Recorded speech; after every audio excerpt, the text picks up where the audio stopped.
Alright, we are recording. So, this is something that came out this week, and I talked about it in the normal weekend video Saturday stream thing.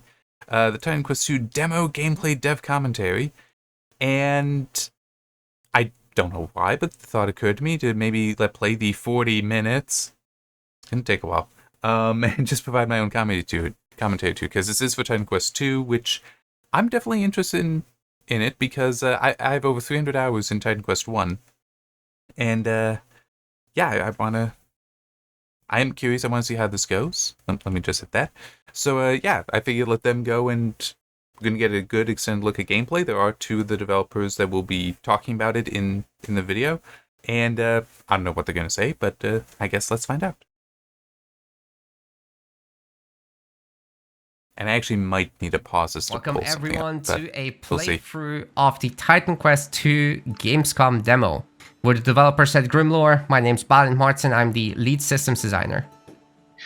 Yeah, so as was mentioned there, they had a version of the game at Gamescom that was playable, and I'm pretty sure it was people could come up to the booth, or if not, you could at least schedule for it.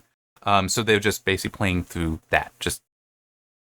I will be pausing. This is like me having a chance to do and say certain things. Do some things, have a look at this, say certain things. But it is like, right away I can start commenting on something that does actually concern me. Gonna let it keep going for a moment though. Yeah. And I'm Florian Jonas. Some of you may know me as the white t-shirt guy, but I'm actually the technical art director here at Grimlock Games. 2 roles in 1. Excellent. So this is basically a live playthrough I'm actually playing right now, where we've got a lot to share about the world of Titan Quest 2, which is obviously set in Greek mythology. We're keeping this whole theme of it being this bright and vibrant place, somewhere where you'd want to take a holiday, but maybe you wouldn't want to take a holiday with all the monsters around. Okay. So here, let me actually do the thing that I said I was thinking about doing, and this is gonna be kind of there. Actually, can I do that? This may work. I just launched up Titan Quest 1. It's still launching, but I've also added it to this scene because there is something about the UI here that does bother me. And it's one of those weird pet peeve things. Okay, it's coming up now, so hopefully OBS is going to hook in soon. And just there, this is, I think, actually, no, I might have one other character that's more leveled. Okay. So, notice this UI here, where we have a horizontal bars for both mana and health. And as you can see, it goes down that way. Here, let me see if I can take some damage. I just want to check.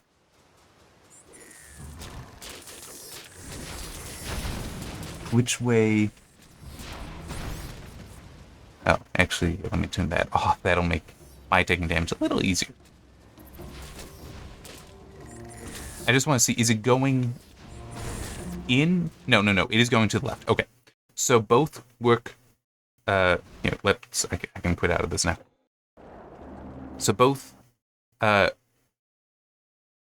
just realized you couldn't see me. That's fine. Both the health and mana bars. There we go. I was having such difficulty coming up with the word health for whatever reason. They are bars, and they both go to the left. I'm not very good at in front of a webcam like that and pointing. But here, we can see, unfortunately, the YouTube UI is kind of in the way. We can see we have orbs. I hate this. I've hated this in every single one of these games. Path of Exile is like this. Although at least Path of Exile does do something neat with the health. It's still, I hate this design. It's also like this in various Diablo games. I don't remember Torchlight. It's been too long since I played that. But this is non-linear. Because if it's an orb, then that means that losing a little bit here, like using one horizontal row here, is a lot more than losing it up here. But I don't think any game dev actually has them not be linear. That it is just, no, if you go down this far up here, you're going down this far here for the same amount of damage. It's like, that's it is a confusing thing. It's like in the center, you should be using one row, one line should be a lot more loss. Also, look at how freaking huge this is. That's taking up a lot of space. Even without those, the bar itself is still so much taller than what's in the game in Titan Quest 1. So hopefully this is something that will be editable. Like you can select a classic UI. Now there's something else, and I really, really hate it. No, that won't help. Well, no. I really want to be without the UI here. But it's like, I don't want to just start playing, well, okay, at 50 seconds. Okay, I'm going to mute it, and then I'm going to let it start playing so we can see better. There is something here that I think I know what's going on, and I'm okay with that. We'll see. Oh, wait, no, there actually is something else there that oh, okay. So I'm looking at just the label. So we've got 1, 2, 3, 4, QWER. So you're just like this. Titan Quest 1, you go like this. You have the full number bar. Then we also have space and RMB. Now, this is an actual... There's a couple things there. One is it being space tells me left mouse button is going to be just for movement. Instead of currently, that's also how you attack and move. Now, I'm okay with that. And yeah, I'm actually going to pause it. I'm okay with that. Because they did say that they want to have more exploration, more ability to move around, including vertically. Okay? So, like, you want to be able to click on ladders and go up and down, leap off of things. So having a button be exclusively movement might be a good idea. Or at least, no, I take that back. It's probably still going to control attacking, but in Titan Quest 1, you can set it to also do spells. So it looks like this is just removing that. It'll only be movement, probably, well, certainly also interact, maybe also attacking. I can't imagine that not being the case. But we have spacebar now that's a hotkey. That might actually annoy me, because in Titan Quest 1, that's for pausing. Which can be nice. It can be nice to just, quickly pause, do something, pause, well, unpause it.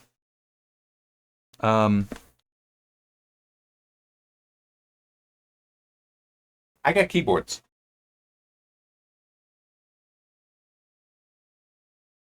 All right, so I just want to emphasize with this. So 1, 2, 3, 4, and QER, that's where the spells are. Now, it is interesting, though, because that's only 8.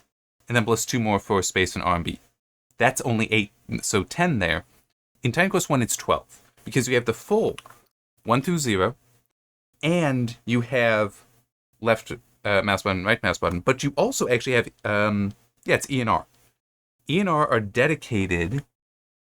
Okay, so we haven't lost that. Okay, E and R are dedicated for health potions and mana potions, which we can see here.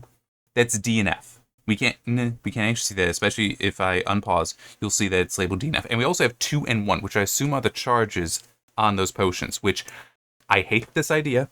I really hate it. Especially the reasoning that was given in a press release a few weeks ago for why they went to using a potion with charges, and so it's a piece of equipment instead of it being items you pick up. Because they gave the reason that this way you never have to worry about not being with it. It's like, I literally have over 1,000 health potions on my characters. Like, the only one not at 1,000 is the youngest one. So but it's still hundreds. I'm never without health potions. I'm never without mana potions. That is not a defense for changing the system. So, yeah. But yeah, looking at this, I am a little concerned. I'm also not sure how much I like QWER. I'm not sure how much I like the idea of going like this. Because what I do currently is 1 through 4 are like abilities that I will use regularly. 5 and over are abilities I don't use so much. So like actually I'm also going to pull this back to 50. And unmute. So when I pulled up that character, that was a summoner. So everything associated with summoning that I shouldn't be hitting too often, and also a couple auras, those are at the end, because I only need to hit those after I spawn back in. Unfortunately, you can't use a spell not on the bar. That would be a neat change. But that's all the way. That's over there. So it's just 1, 2, 3, 4. But I don't like the idea of I don't want to unplug it. Of having to reach over one set of spells to get to another. But that, to be fair, that might just be that's how I play, and this might be like people that do a lot more MMORPGs might be more that. I mean, it's just this is my preference, but I could see that other genre of game might be way more there. And also, I don't know what it is for Path of Exile, which I know when I've seen people talking about the potion stuff, and that reminds me of one thing I wanted to mention. People were comparing it to Path of Exile. So I do wonder if they are going to be taking heavily from Path of Exile here. But one thing that I forgot that I wanted to mention with Path of Exile, it's been literally years since it. In fact, I might even be able to find out. Yeah, Path of Exile there. Last time I played it, January 29th, 2019. I actually thought it would have been longer ago than that. But only 37.6 hours. So I have over 300, not 370, it's 313 hours in Titan Quest 1 to give you an idea of my experience between them. Yeah. But anyway. Yeah, I'm just taking care of that on desktop. One thing that Path of Exile does do that is neat is I think it's off of the health potion. You can also have a shield.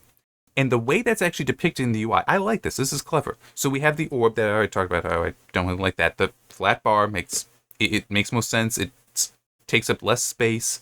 Sure, it's not as pretty, but I don't need this part of the UI to be pretty. I need it to be functional. But they have the orb like that. The shield is shown as wrapping around it, as like a blue light wrapping around it. And as it takes damage, I think it actually does peel back that way. It might have.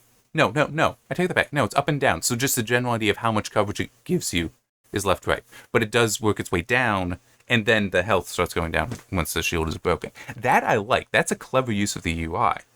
But it still is make these bars, make these columns. Probably bars because you've got the width. And you can still do a lot of that. But it's like, I don't know why it's like, let's have a big fat UI that's taking up so much space. It's already annoying to me in Titan Quest 1.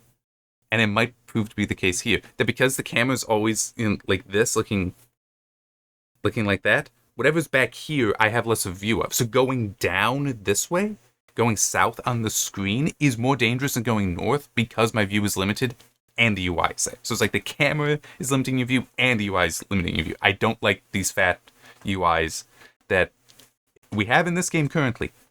This is still early enough. I do not doubt UI can change a lot. Everything we're going to see here is still in development. And also, there might be an option. It, I think, would be a very legitimate expectation. Not to say that it needs to be there. But I think it would be fair to expect that there would be an option for like a classic UI. Because Titan Quest 1, it's old at this point. But there's people still playing it. That's how Titan Quest 2 is legitimized. That why are we spending the money on this? Because we have a lot of people playing the original. That can make it easy to be like, let's have a classic UI option that's going to be more like Titan Quest 1. Because like that's what people are playing. Closer we are to that, the happier that those people will be. Okay, so it's like so I think that's a reasonable thing to expect. If it doesn't happen, it doesn't happen. That's not a broken expectation. Not like that. It's not negative. It's just oh well. This is what I'm concerned. All right, moving on though. I mean, I'm just saying that while I'm just trying to defend what I'm saying, using the word expectation. If it's not there, it's not going to hurt me. It's not going to upset me. Okay, I mean, just don't get upset if it's not there. It is kind of my thing. Expectation is probably the wrong word. And the Gamescom... Okay, and one thing I also want to add, that this is annoying me, but I don't know why they're doing it. There might be a reason. In Titan Quest, if you hit A, and you can remap this, if you hit A, it picks up all the gold in the area. It picks up all of the potions in the area. That's really nice. He is going through and clicking on it, which is annoying me. Because, like, hopefully that's just this is what he's doing, or was told to do. Could have been told to do that. So it's just showing the action. Where it's just hitting a button on the keyboard. You're not seeing that. That's fair. I totally understand that. But I don't want that feature removed. It's like, keep that button, keep that button. And it's also, just going back to, I know I've talked about Marvel Heroes before. One thing it had, you could have pets there, and you could level up the pets to give you bonuses. You level them up by sacrificing items. Well, one of the buttons that you could have would be to have it vacuum up the items in the air. So you could pick up what you wanted, and you could hit that, and then it would just take everything. Or, I'm pretty sure you could also limit it, so it would like only be the common things that it picks up, only be the uncommon things. So you could filter what that would absorb, what that would vacuum. But it was awesome because it was like, the tongue grip sword. It's a weird name. Short bow and curved dagger in Marvel Heroes. If you had a pet, hit that button, they're gone, and the pet is now leveling up, at least in that one category. That can give you, I don't remember what you could get at the common level. I'm assuming those are common, but it was a nice little bonus. Marvel Heroes was so thoroughly and well designed. It was like everything had purpose, everything had use that could benefit the players. Anyway, well, here, no, let me finish that. I enjoyed that. I consider that better than Path of Exile. Okay, that was me. Feel free to disagree, whatever. But it is just, for me, unfortunately, Marvel Heroes is no more. But if I were like developing an ARPG, I would push heavily. Yes, I know you can't play it anymore, but find what you can on that. That's a better game to look to try to emulate than Path of Exile, in my opinion. But that's me. Path of Exile is fine to try to emulate. I'm not saying don't. I'm just saying take lessons from Marvel Heroes as well. Okay? Demo actually starts a bit after the intro chapter, which also will be part of early access, where we will learn that. Okay, hang on. Right. And the Gamescom demo actually starts a bit after the intro chapter, which also will be part of early access, where we will. Okay, that is curious. So I'm assuming that attack that he just did there was the spacebar, but there's no change to that icon there. The two I was thinking was charges. Maybe it's level. I don't know. But that didn't go down. We did see mana go down. So he did. Oh no, he may have used that. Yeah, that's definitely okay. right. No, he used the 3 ability. The Never Gamescom mind. demo actually starts a bit after the intro chapter, which also will be part of early access, where we will learn that Nemesis is after us. Then I am curious to see what space is. I am very curious to see what that is. And now we, as a player who barely escaped her. Yeah, hang on just a second. Their audio is kind of hot. I'm just gonna turn. Well, yeah. Let's actually turn down in YouTube instead. I was gonna turn down OBS, but let's have now to find out why is the goddess Nemesis after us, and who better to ask than the Moirai, the 3 fates of Greek mythology. Okay, and one other thing I will add, and maybe it's just because of the pixel density of my laptop screen, because this is a 2560 by 1600 screen and only 16 inches. Yeah. The cursor in Titan Quest can be kind of small. It can be hard to see. This cursor looks nice and large, and they probably actually wait. Let me see. Yeah, so they probably only recorded at 1080 actually. So it still might be small on my screen, but it is that's a high contrast from what's around it, at least currently. Here, let's get access to them. We will have that could be a higher contrast. There are also times when the Titan Quest 1 cursor does disappear, where it's not a high enough contrast from its background. Hopefully that's something they will also address. Technically, that's an accessibility thing. So you can always argue, but the people with poor eyes. Sorry, I'm not mocking that. It's just because accessibility is very important, but it's like making the argument that, hey, it makes it more accessible. Have it know what the underlying color is and adapt. Have to find a god, but first it would help to find some kind of village, people that can guide us. The 3 fates. Okay, what was? I'm trying to figure out what some of these abilities are. We will have to find a god, but first it would help to find some kind of village. Okay, so that was the 1 ability, and we did see the charge. It was 2, now it's 1, so there is a charge thing. Does that mean he can do it? I wonder how the charges are gotten back. Oh, and I also just realized something else that's interesting. Yeah, let me. Okay, so we have the orangish bar above the hotkeys. That is most likely experience. Now, this is something. This may seem weird for me to focus. I am so dissecting this. In Titan Quest 1, the experience bar is underneath. It's not above. And this is actually very interesting to me. Because by putting it above, and this might be an unconscious thing, to be fair, not direct decision. By having it above, that gives it greater prominence. In Titan Quest 1, where it's below, it's signifying it's not so important, or at least should not be distracting your eye. I mean, think about it. This is now closer to the action than it is in Titan Quest 1. And it's like, I'd actually prefer that be lower, because in Titan Quest 1, especially when you like get to heroic and certain legendary, you're gaining experience, well, gaining levels so slowly. There's no reason to have an emphasis on experience. So it being lower, where it's like, yes, it's there, you can see this, but it's not there to distract you, it's not a focus, is very much appropriate. So here, it being on top, maybe that's not the best place for it, is what I'm saying. I am dissecting this one so much. Moirai, the three fates of Greek mythology. That's right. To get access to them, we will have to... Oh, and one thing I want to add about the charges. There was something else that occurred to me I wanted to say. I can't think of it now. But the charges, I wonder... Because we had a cooldown. Is that... Like, could he have done the attack twice? Well, I guess it had to be that. I just wonder then if we will see that. Find a god. I also wonder something else, because I mentioned accessibility. What kind of accessibility stuff the game will end up having? Because some games do it very well. Not all though. Like, will we see a lot of things for color blindness, where like adjusting the colors, like changing it from red and blue to maybe make them higher contrast, changing. I don't think you would necessarily want to change the map, the view of the map here, but like changing the colors for the loot so it stands out better or against each other, because in theory there's white, there's yellow, green, blue, orange, so it's like I wonder if we will see stuff like that. And one other thing I will add concerning the colors, we have two red spells, one that's kind of white, and then a third that's blue. I don't think it's elemental, because the two red ones seem to be just basic physical damage, so it's not like it's fire damage. How would you distinguish fire damage? I wonder if it's from what skill trees they come from.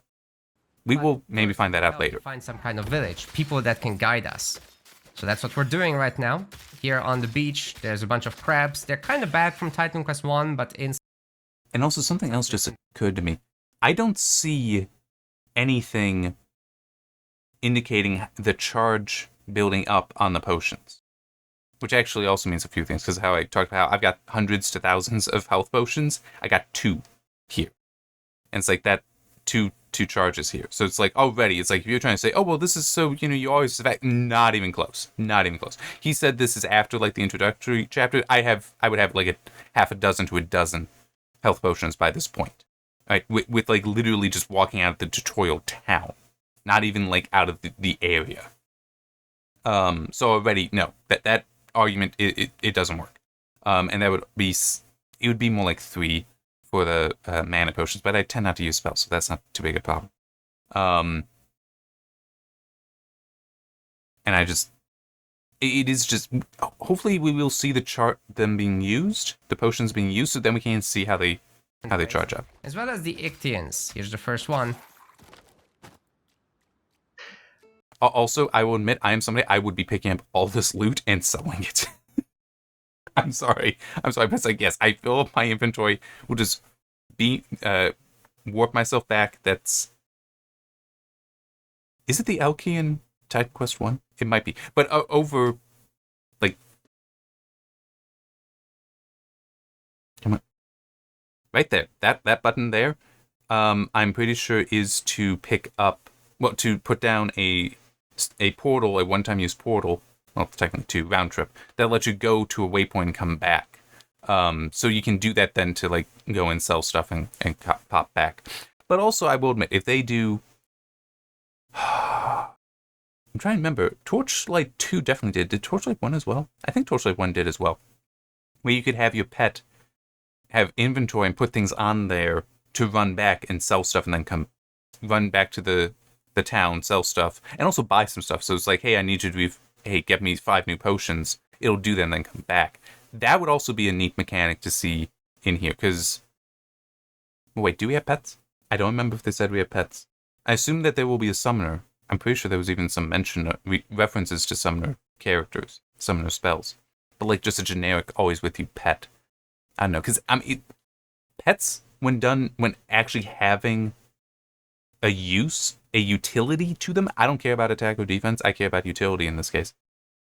With like the running back to sell stuff or buy stuff, or with the Marvel Heroes where it can vacuum stuff up so you're getting rid of that on the screen and it can give you a bonus, that's nice. One thing though I do want to add about that, concerning the pets. those bonuses in Marvel Heroes were random. It had nothing to do with what the pet was. The pet itself, like the pet bottle, purely cosmetic. And some of them, yes, you showed off because it was like really neat if you had a golden one, because that's cosmic. That meant that you had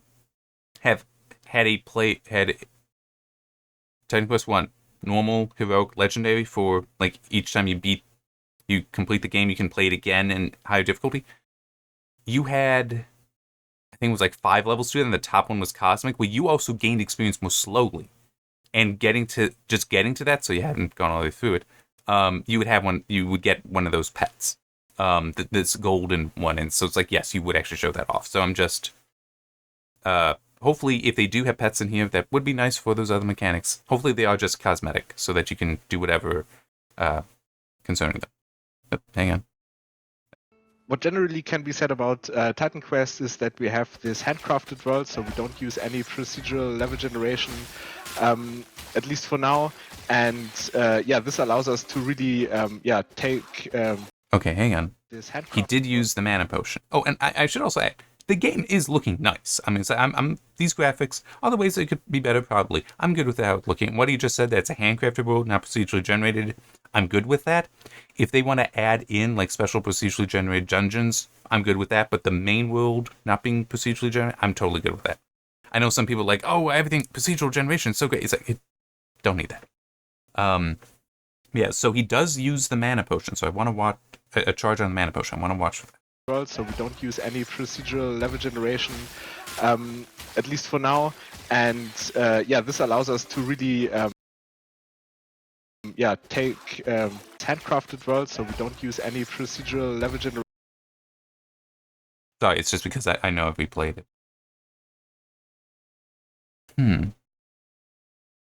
Let me... Okay. So comma will let you step back by the frames. I'm just trying to watch this very closely. So he obviously is at like low mana, no mana, and period should be advancing the frame. I don't remember where was that I learned this. Okay, so that's how you know the charge. Okay, I was noticing that, but I wasn't certain, so this is going to be interesting. There's a ring around both the health and mana potions.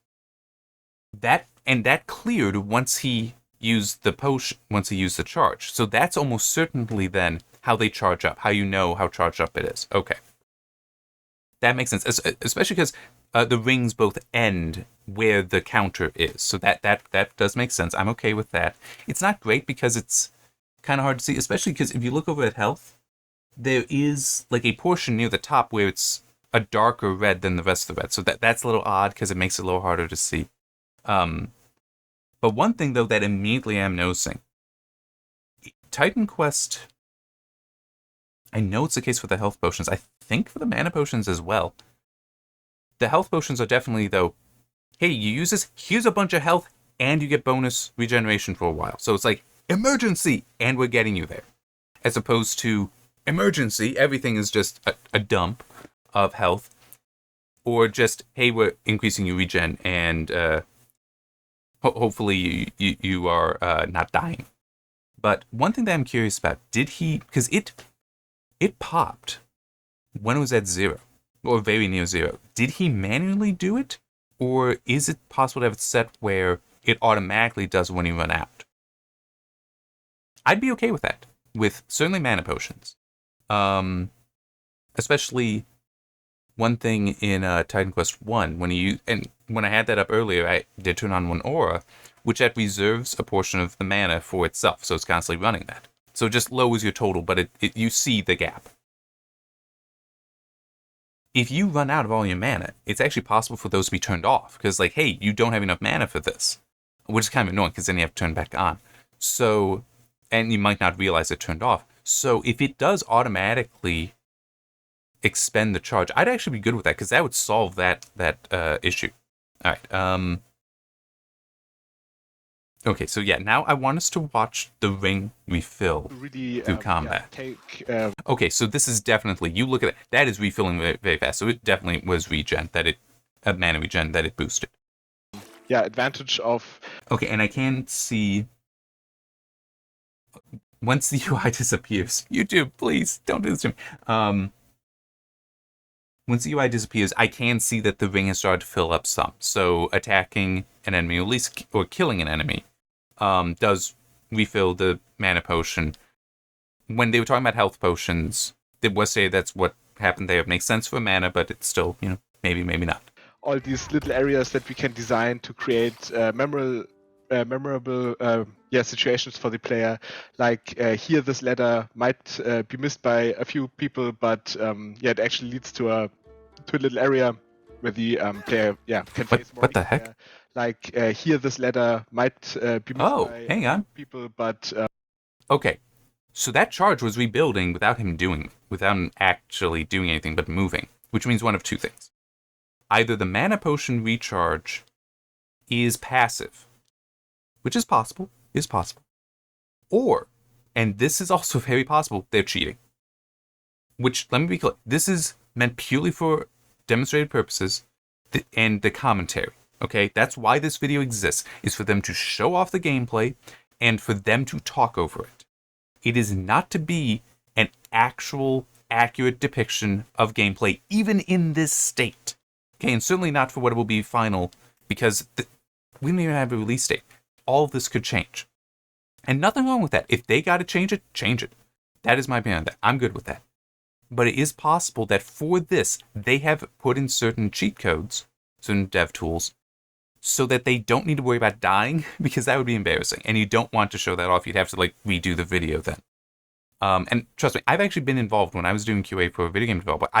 There's actually at least one trailer for that game I am in, because we were part of making that. And yes, they would then do things to ensure that it was action-packed. There wasn't failure. There was just success. You're beating all these enemies. That's awesome. That's what people want to see. So that might be the case there, or it is passive regeneration. I do not know. I'm just acknowledging that's possible, and there's nothing wrong with that at all. Nothing wrong with that. It is not a misrepresentation of the game either, because this is not about representing the final gameplay. Okay, in fact, here, let me...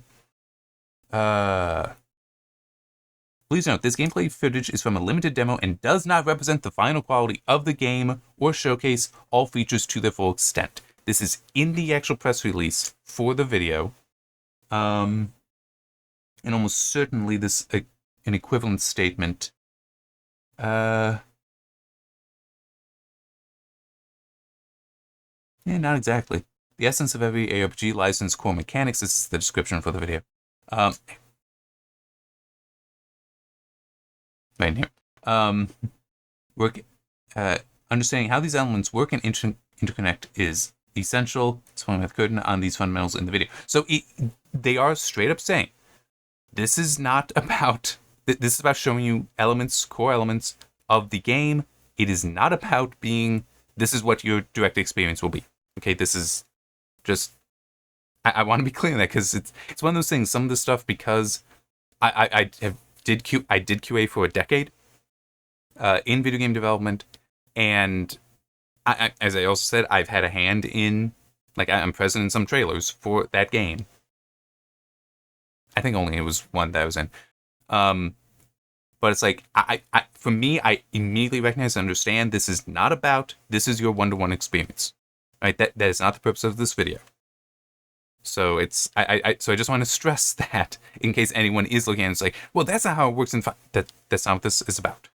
It actually leads to a little area where the player can face more Ictians and maybe also discovers something else. Yeah, this is also pretty early in the game, so, the encounters, we've deliberately made them quite easy. But we're still putting some rewards here, as well as some nice view with the waterfall over there. And as far as exploration goes, more rewards. Okay, one thing I want to add, unfortunately the UI is blanking again. I don't know, so the L thing, I'm pretty sure I know what that is. That's for warping back to a waypoint. I don't know what the button is above it. That might be... There is a button on the minimap in Titan Quest 1 to change its size or have it disappear.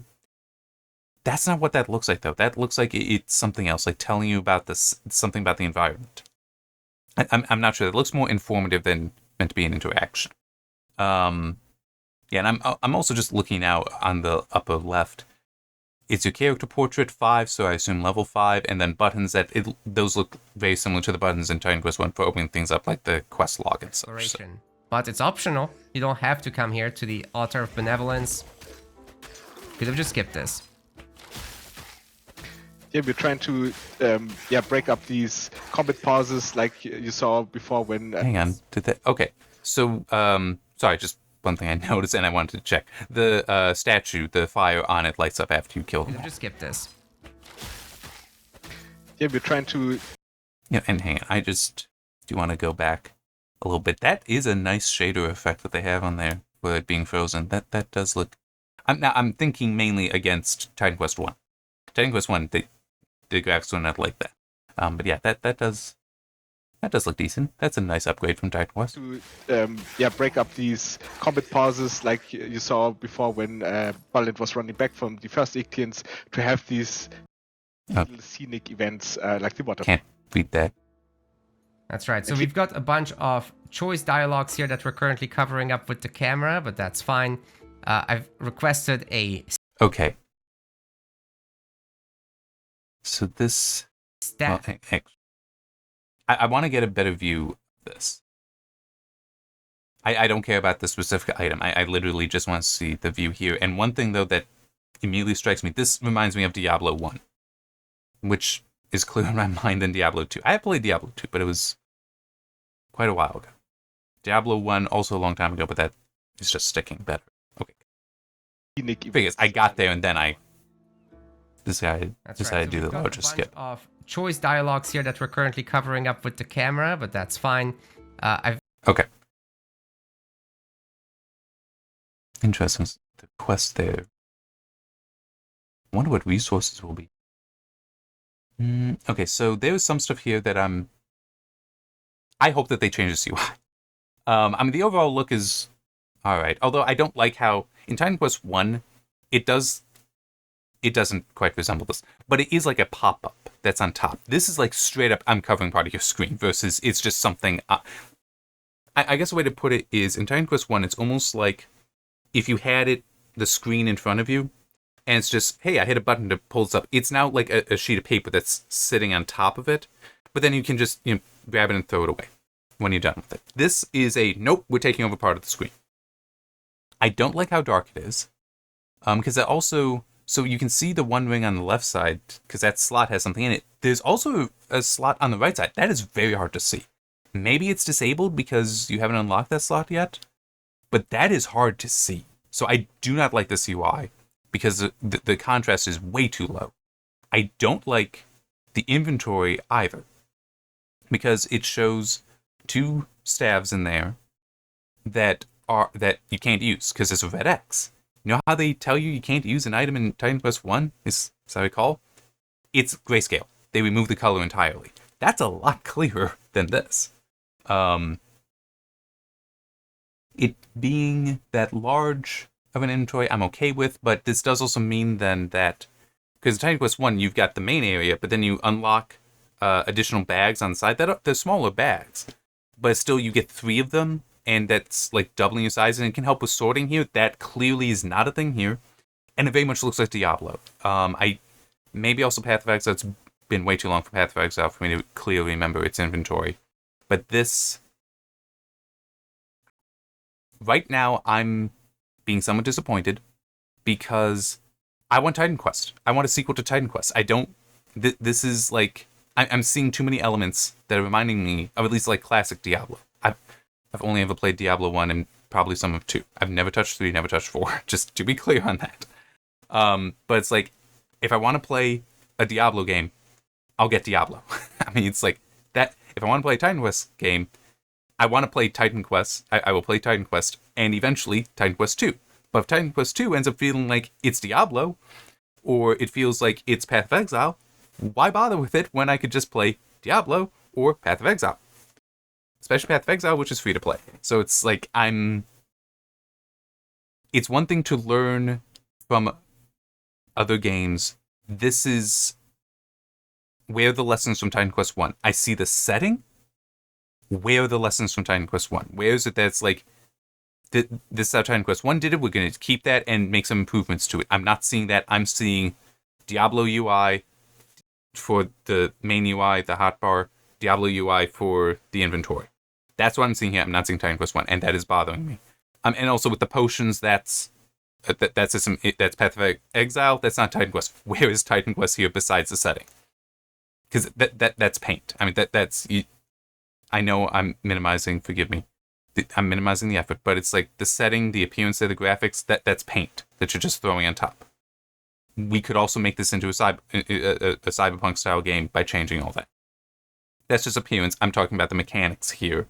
That's what I'm referring to. Where it's like I'm saying Diablo, Path of Exile. Where's Titan Quest? Because Titan Quest is more than just it's Greco-Roman mythology.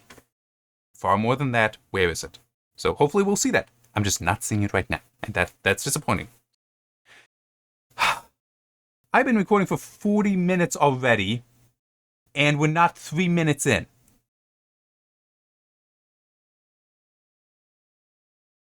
Let's keep going. Requested a staff here, and that brings us to our items, which we've got a lot of items, and they're really cool. I'm sure he's talking generically about the larger game, not the we got 4 in the inventory and 1, 2, 3, 4, 5, 6, 7, 8, 9, 10 that are equipped, because you have to count the potions in the 10. Not just in terms of visuals, but also in terms of what they do. So we've brought back, obviously... Hang on, okay, this might be disabled. I think it is actually an option in Titan Quest 1. It's not doing a compare. It's not comparing against what you already have equipped. That might be an option that's disabled here. Again, it's because the nature of the video is to show things off, and they want better control. They don't want to die. They want better control. So it's like, no, I want you to see the stats for an equipped item when I mouse over it versus just when I mouse over any item. That might be what's going on there. That's fine. Nothing wrong with that. That's fine. All the things. Okay.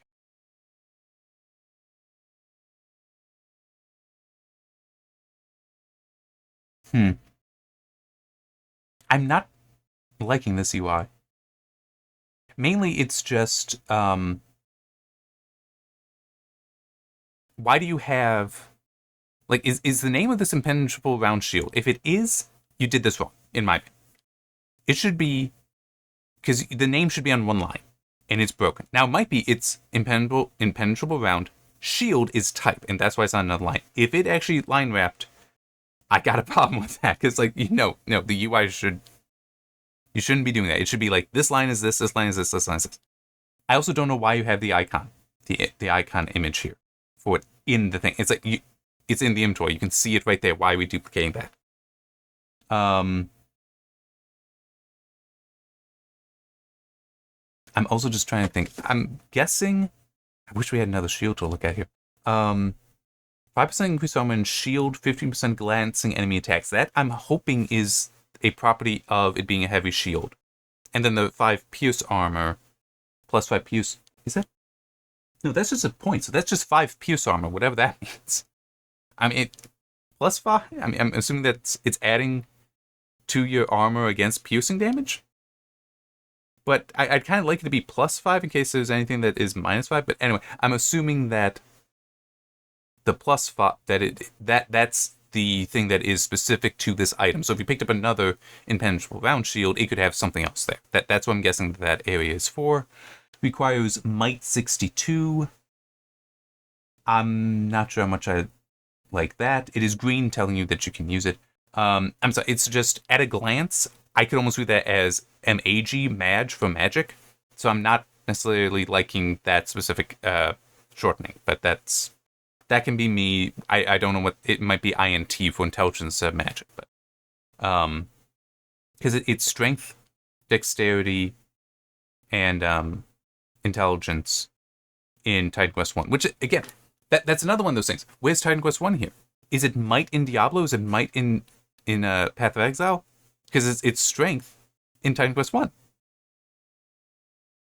So it's like, why are you changing this? This is why I figured going through this video could be interesting, going through it in this way, because it's like, wait, that's not this, that's... things about rarities I'm not promising I will shut up, but I will try to be quieter and let them talk. that you can imagine. They basically come with. Sorry, it's just, yes. So it does look like then above next to the icon is like just, hey, it's this type of item, has that, and then lower is where it's the special abilities. But it is also, this does confirm Venomous Shortbow of Adroitness. They are having names so long that's line wrapping in the UI. And I don't like, oh, left alt to compare. Okay, so he can compare, he's just not. I didn't notice that earlier. Okay, so that's fine. That's fine. Personally, I'd probably have it always compare, not have to hit left alt. But that might just be a setting. Totally fine with that. Yeah, but it is. I'm very serious. I don't like that the line mapping. But that's me, because it's just, to me, it's like the name should be one line. It's like, make it smaller, make this wider. It's like, yeah, you can do things with that. Because it's also, who the hell cares what the name is? I'm saying we don't need the name to be that large of text. With a different number. Okay, so this is interesting. So we are light armor offering maximum mobility, favored by thieves and swimsuits. So we do have some flavor text. Not everything has that. They might be adding that as they go. Nothing wrong with that, but that is a little interesting. Oh, and see, here we have plus 11%. So my point about the whole, shouldn't it be plus 5 pierce armor? They do use some pluses, but maybe, well, I guess if it's a absolute value that you're adding, you just always assume you're adding. You're not going to see a minus 5 pierce armor. You could see minus 5% of something. That might be the case. But, yeah. Of affixes, but we also put the items into these families, which are essentially these visual groupings of the items, and then those will also bring a specific effect with them. The innate effect, the white effect, essentially here on the overview. Flo, do you want to tell us a little bit about how the visual groupings have been created? Yeah, Maybe I'll absolutely. swap the bow.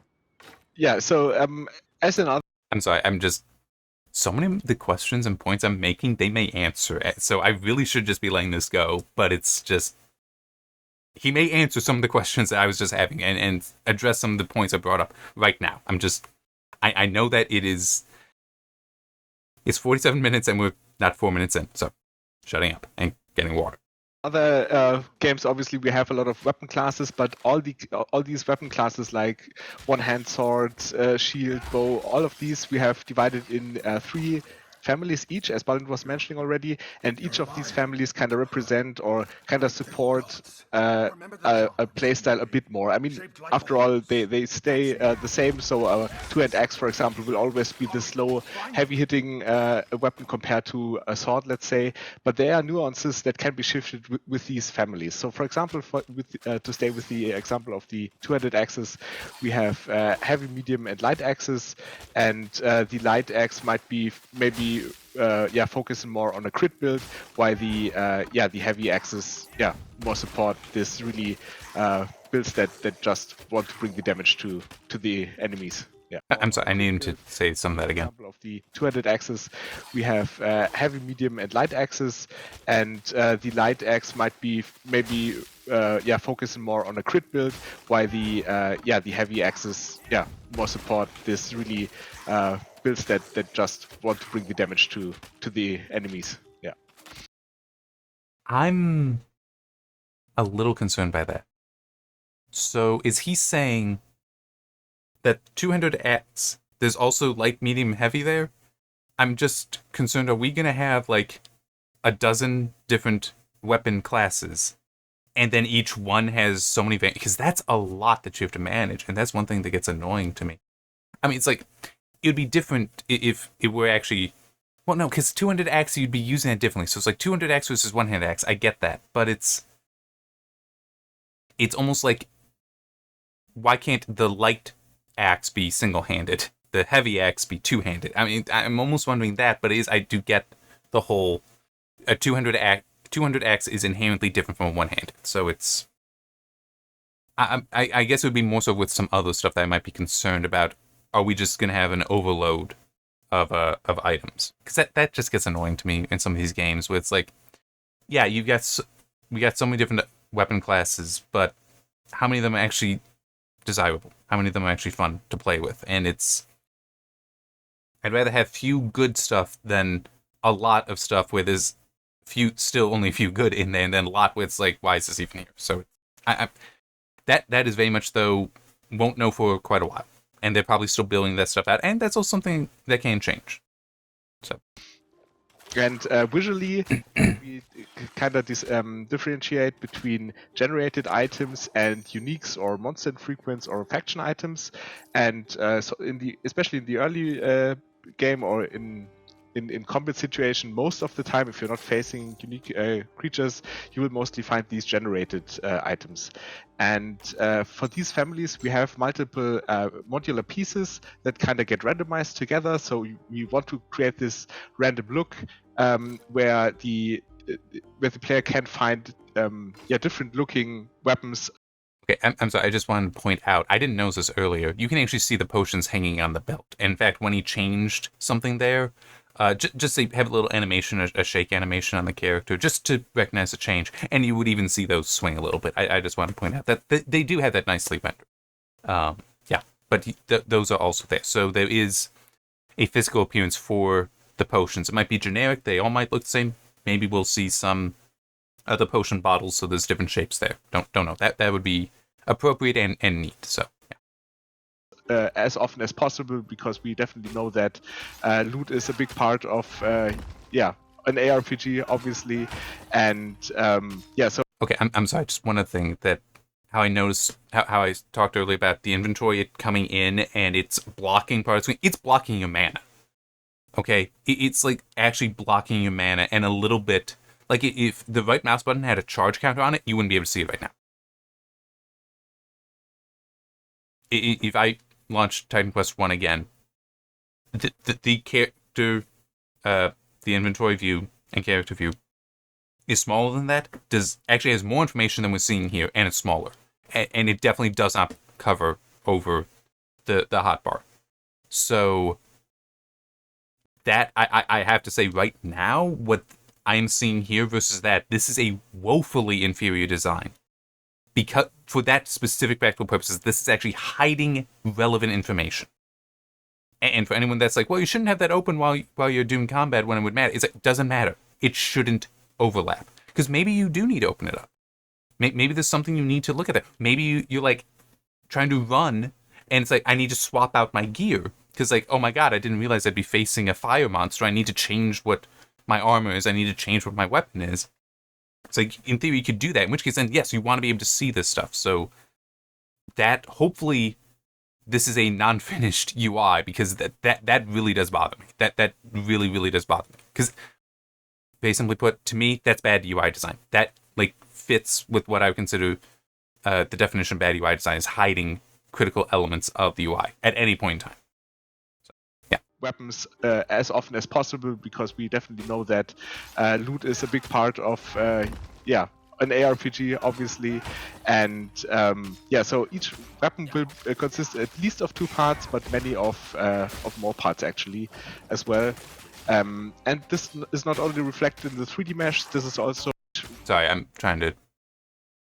The regular Saturday stream video, I'm just finally finished uploading, so I'm putting the thumbnail on there. YouTube doesn't like it if I try to set the thumbnail when I'm uploading. But yeah, I'm not going to log out because this has to go up at some point. But what happened with the poison thing? Weapon will consist at least of 2 parts, but many of more parts actually as well. Okay, that was an attack from an enemy. By the way, and we do also see there's something there on the lower right. That I'm guessing that's something like you got hit by that, so you're taking damage or something like that. One other thing I want to add, and this is just, again, sort of a pet peeve for me with various games, not just ARPGs, but various games in general. Whenever a game gives enemies abilities that you can never get, it's like, come on, let me have them. They don't need to be easy to get, necessarily, but I'm just like, maybe I see an enemy doing that, it's like, oh man, I want to do that, let me do that. Just, I don't know, maybe that'll end up happening, I don't know, but it's like, that's kind of his ability, throw thing and boom, acid on everyone. And this is not only reflected in the 3D mesh. This is also like you can see the item on the ground, you can see it in the icon, and you can see it on your player character. Because I think Hang on, in the 3D mesh, this is also there's a reason why. Because I even saw someone make a point about Titan Quest 1. The gear that drops from enemies, you can actually see them carrying it first. And someone was like, I hope you're keeping that here. What he's talking about is that, yes, they do have 3D models. You see yourself carrying them. You see that on the ground. I want to make sure I hear if he says that you see the enemies carrying them. Which, if he doesn't say it, that doesn't mean that's not the case. I just want to make sure we know if he says that. Will consist at least of 2 parts, but many of more parts actually as well. And this is not only reflected in the 3D mesh. This is also like you can see the item on the ground, you can see it in the icon, and you can see it on your player character. Because I think personally this is really something that stands out for us, and I think it's really rewarding just to see your Okay, hang on. well. Sorry, he did use a charge on the health potion. RPG, obviously, and so I want to see that behavior as well. It consists at least of 2 parts, but many of more parts actually as well. Interesting.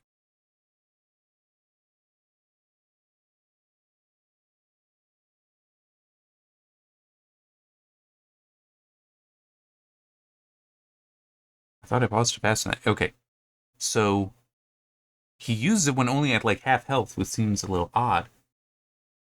But the charge thing on the outside didn't go down all the way. It only went down to as far as the health is.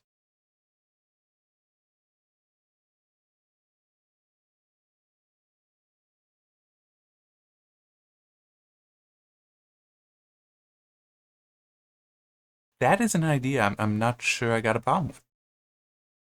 The idea that it's the amount of charge it uses is dependent on how much health you've lost. Could also be the case for mana as well. Don't know. So, like here, he's, let's say 60%. He's got 60% health left. So it doesn't, so because there's only 40% that it could fill up, it only takes away 40% of the charge to the next one. I can see it being nice, but it still is. I like how Titan Quest 1. Here's a bunch of health and health regen. So it's like emergency and you're gonna live kind of thing. Versus just this does seem to be only regeneration. So it's like you'll be fine. But it's like I'm being overwhelmed. I don't like the whole need to pop these things when you're getting into danger versus popping them when you are in danger. That's why I like the boom emergency health. And this is not only reflected in the 3D mesh. This is also like you can see the item.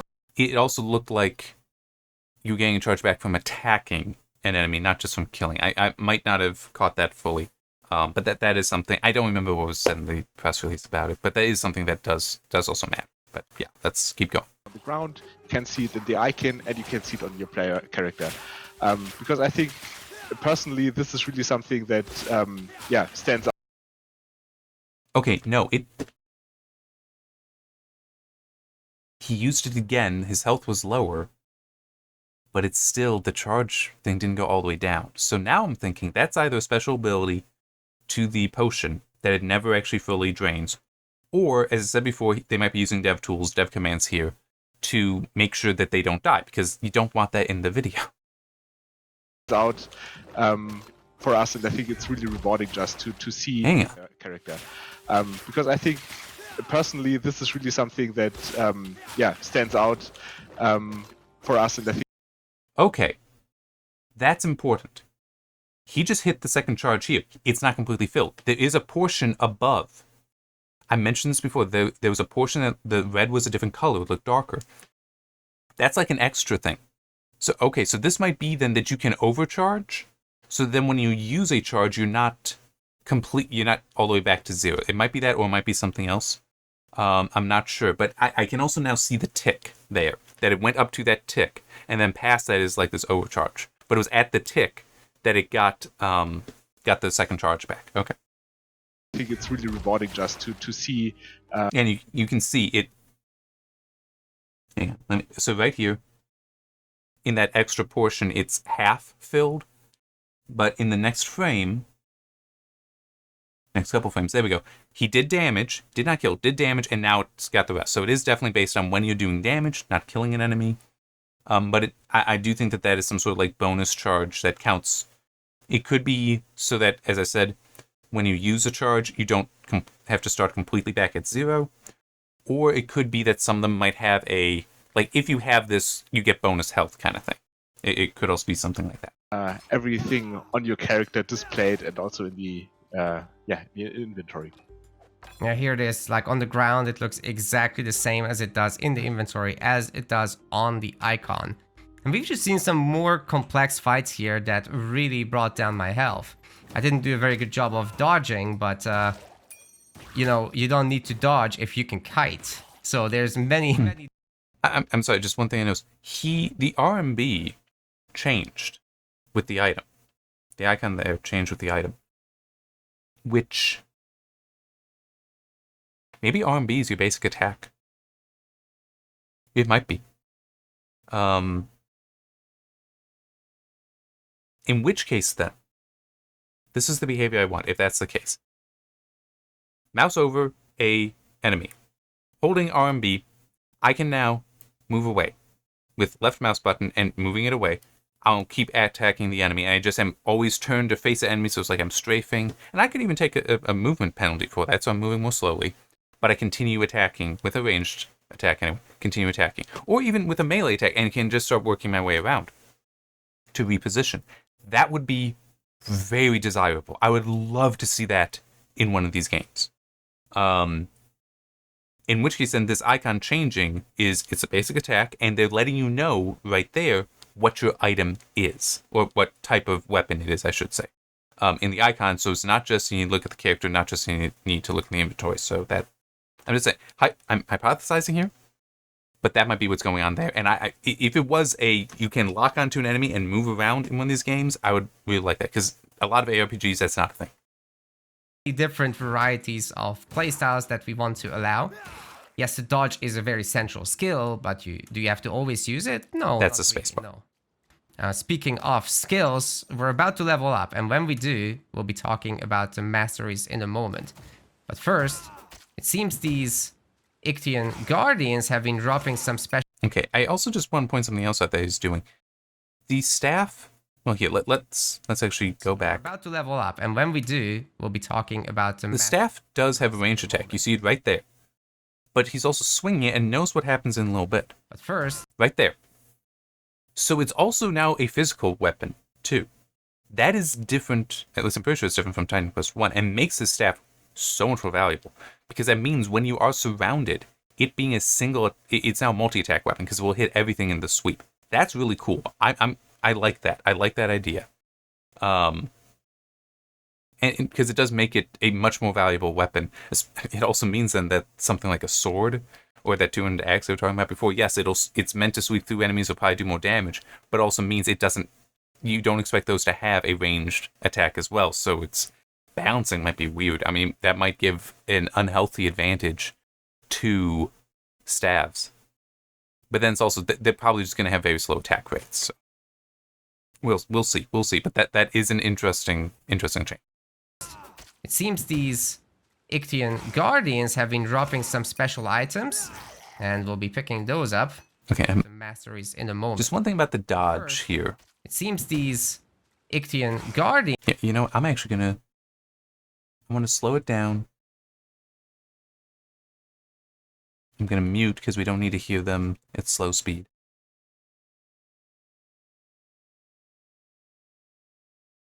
So, maybe it is I'm just spoiled by non-ARPGs that have dodges.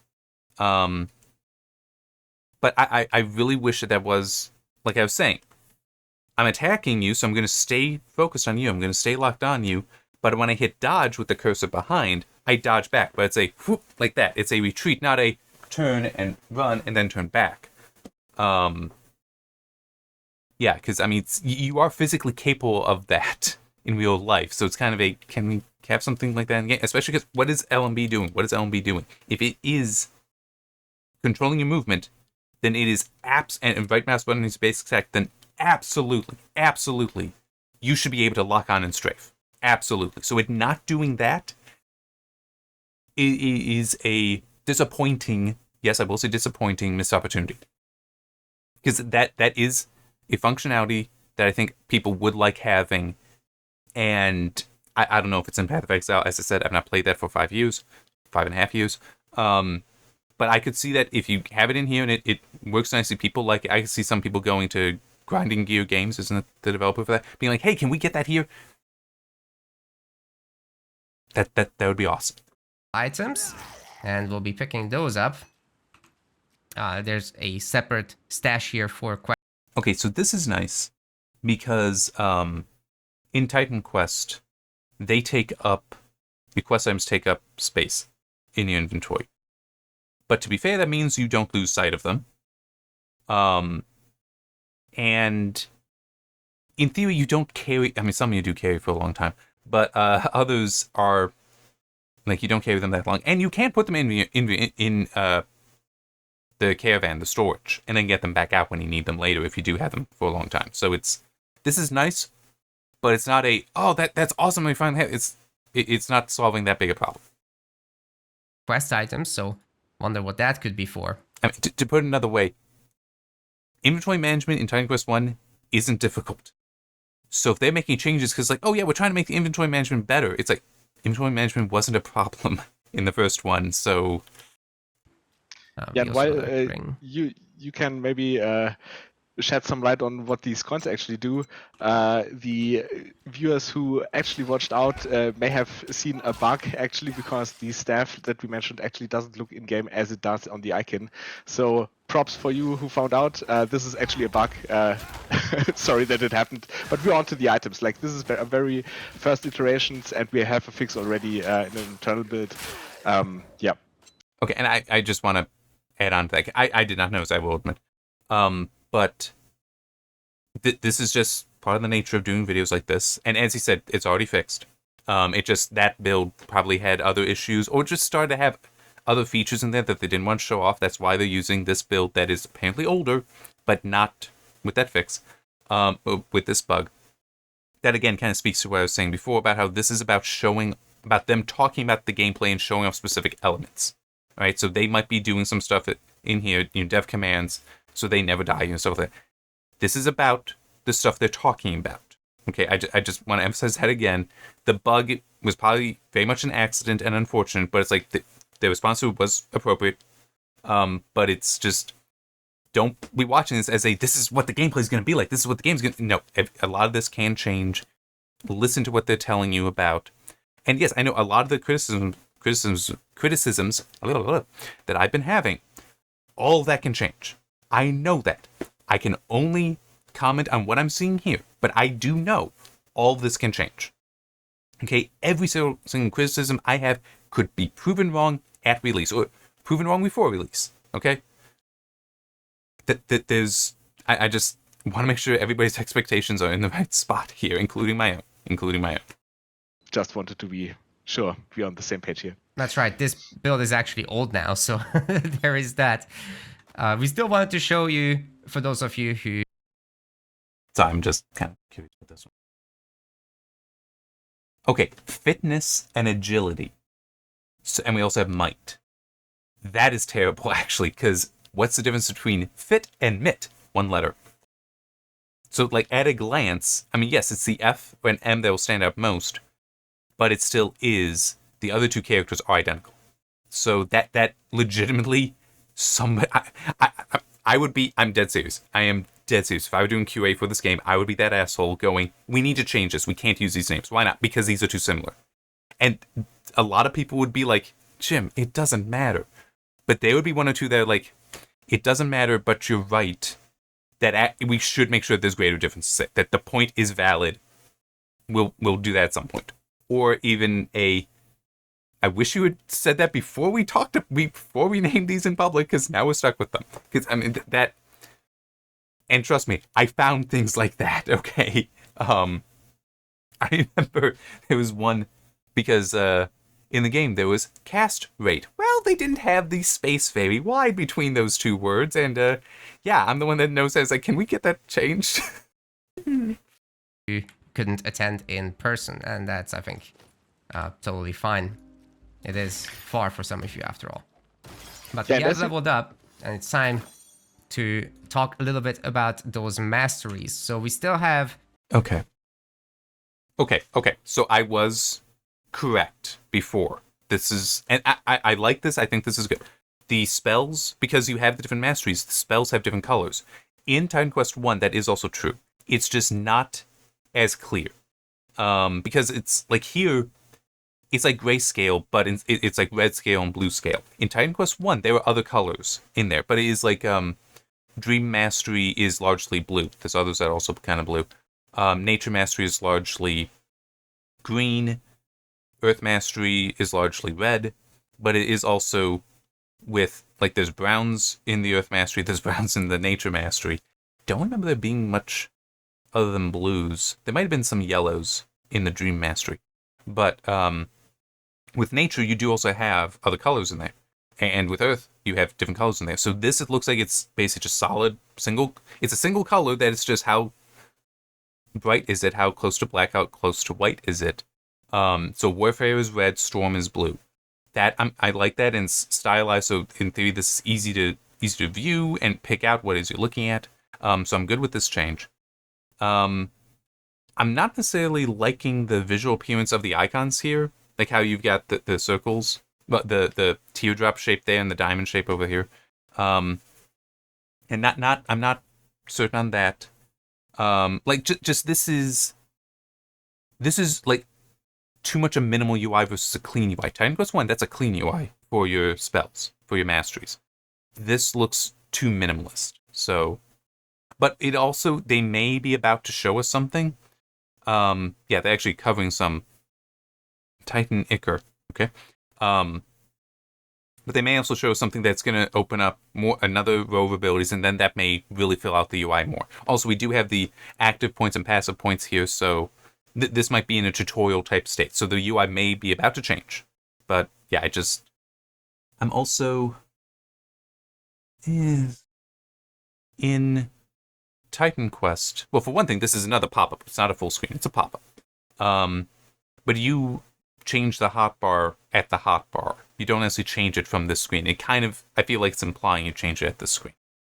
The whole thing of combining two masteries to form your own class. We don't just give you a class. Sorry, one other thing that just occurred to me. He has two masteries at the moment. He's at level 5, well now 6. That's very early in the game. This is something that they may be cheating. Because in Titan Quest 1, I think you had to get to like level 15 or something before you got your second mastery. I don't remember where. But it is, again, they want to show off that you can do this. And they're just using an early section of the game. Everything is appropriate about that. There is nothing wrong with them doing that. But I think it is reasonable to expect you will not have two masteries this early. And they might even be saying that in like 5 seconds. So it's classic Titan Quest stuff. We have active skills as well as passive skills. Of course, what you see here in terms of the size of the skill tree is drastically cut down for the Gamescom demo specifically, so that players with their limited time sessions over there could just get into it and figure out what's going on within the skills. So these are the modifiers that you can slot in, which will cost some capacity slots, which then you unlock with your active points. So if I want to modify my leap slam now to do more stuff, such as also do a stun, then I can assign this, but that will take two of these slots. However, if I take it out, okay. So that's what I was motioning for. It's like, yes, that I was curious about. You are able to take them out. That's good. So you can modify this stuff, not the underlying skill. Like if you unlock that, it's unlocked unless you... Is it the Mystic in Titan Quest 1 that allows you to change all that? But this, okay. No, I'm happy with this. Gain those back, and I can do this anytime. I could assign the Rage Gain, which is also a really nice modifier. And well, we need to somehow make use of... I gain those back, and I can do this anytime. I could assign the Rage Gain, which is also a really nice modifier. Okay. So so we're seeing... I'm looking at this... Okay, so that is just He's already got 3 points invested in it, 3 active points, and he's got 2 modifiers. But this is your primary attack. So primary attack is on right mouse button. So left mouse button is almost certainly just for move. Please let us strafe in this, come on. Let us strafe. And while we need... And hang on, I'm also just... I kind of want to read the modifiers here. 25 plus 1% per chilled stack. Huh. The modifier, I'm guessing that... Okay, no, never mind. Well, I'm trying to figure out... Why is the modifier giving chilled? I get that there's multiple modifiers, but I'm wondering, is that... No, that's not based on the weapon. His weapon has a fire effect being shown in it. So this might be because of the storm. And that would make sense to me, that the primary attack will have modifiers change based on what your masteries are. That would make some sense. I could be completely wrong. It's just, no, you can do chilled attack. But there's also like one that's fire attack that maybe he's about to show us. But it is just, I'm kind of curious about. I don't think it would be inappropriate to have. Well, yeah, and that's true. I think it is. Oh wait, no, maybe it's a spirit mastery, not dream. Whatever that the one mastery is. It even, and there's other masteries like this as well in Titan Quest 1, where there's a skill there and it's like replace your, and it even tells you change your basic attack with this. Like this is your new basic attack. Use that instead.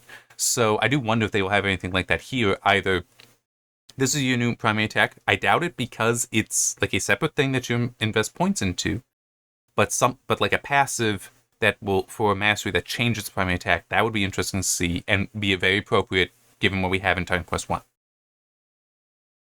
Oh, come on, bud. To somehow make use of that rage. Okay, so there's right? It's just a state. Yeah, and we also have lightning strike. Okay. We've got this onslaught on the primary weapon attack.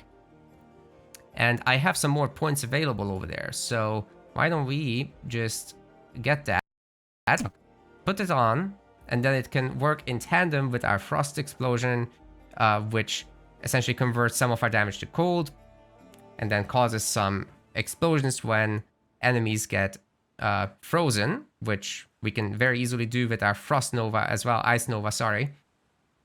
And the onslaught, as we gain rage from every attack, as well as our leap slam, will be increasing our attack speed. So we're going to be attacking pretty quickly. We also have overwhelm, which is also a status effect gained by the primary attack. Up to 3 stacks can be had, and then you consume it essentially with your stomp. The stomp already stuns, so it's pretty useful, but overwhelm makes it do more damage and in a larger radius. So let me quickly show you. We're going to build up the 3 stacks of overwhelm here and then consume it with a giant stomp. But once this cooldown is over, we'll be able to see how much smaller the regular one is. And sorry, just one thing I want to add. In theory, because I said it's very possible that they are using dev commands here. In theory, yes, there would be one that would wipe the the refresh timer, but they don't want to acknowledge that if they are using it, they don't want to acknowledge using it because they don't want to present it. They don't want to be too open that this is not necessarily representative, and that's completely appropriate. But it's literally just it's part of how these things are made, how videos are made. At least based on my experience, I have no connection to them. I don't know anything about them themselves, but it's like, or rather, Grimlore Games. I mean, not necessarily these two gentlemen. I just mean, yes, dev commands do get used in making videos because it helps. There you go. Giant size difference. And we also have some passive points. Okay. And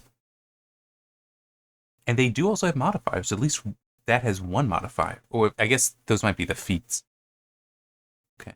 Which we'll be wanting to spend here. Now, the passives don't quite have modifiers. They have what we call feats.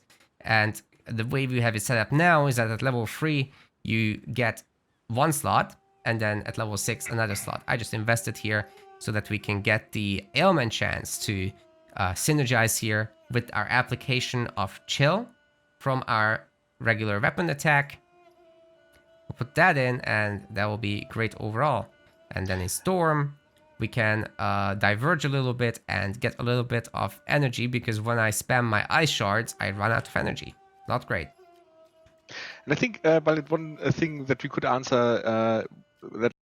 Sorry, I just want to point out in the mana UI, you see how there's like a fog kind of element in there. It's like, does that look nice? Yeah, I'd still prefer the bars that are just basic and also give me the number.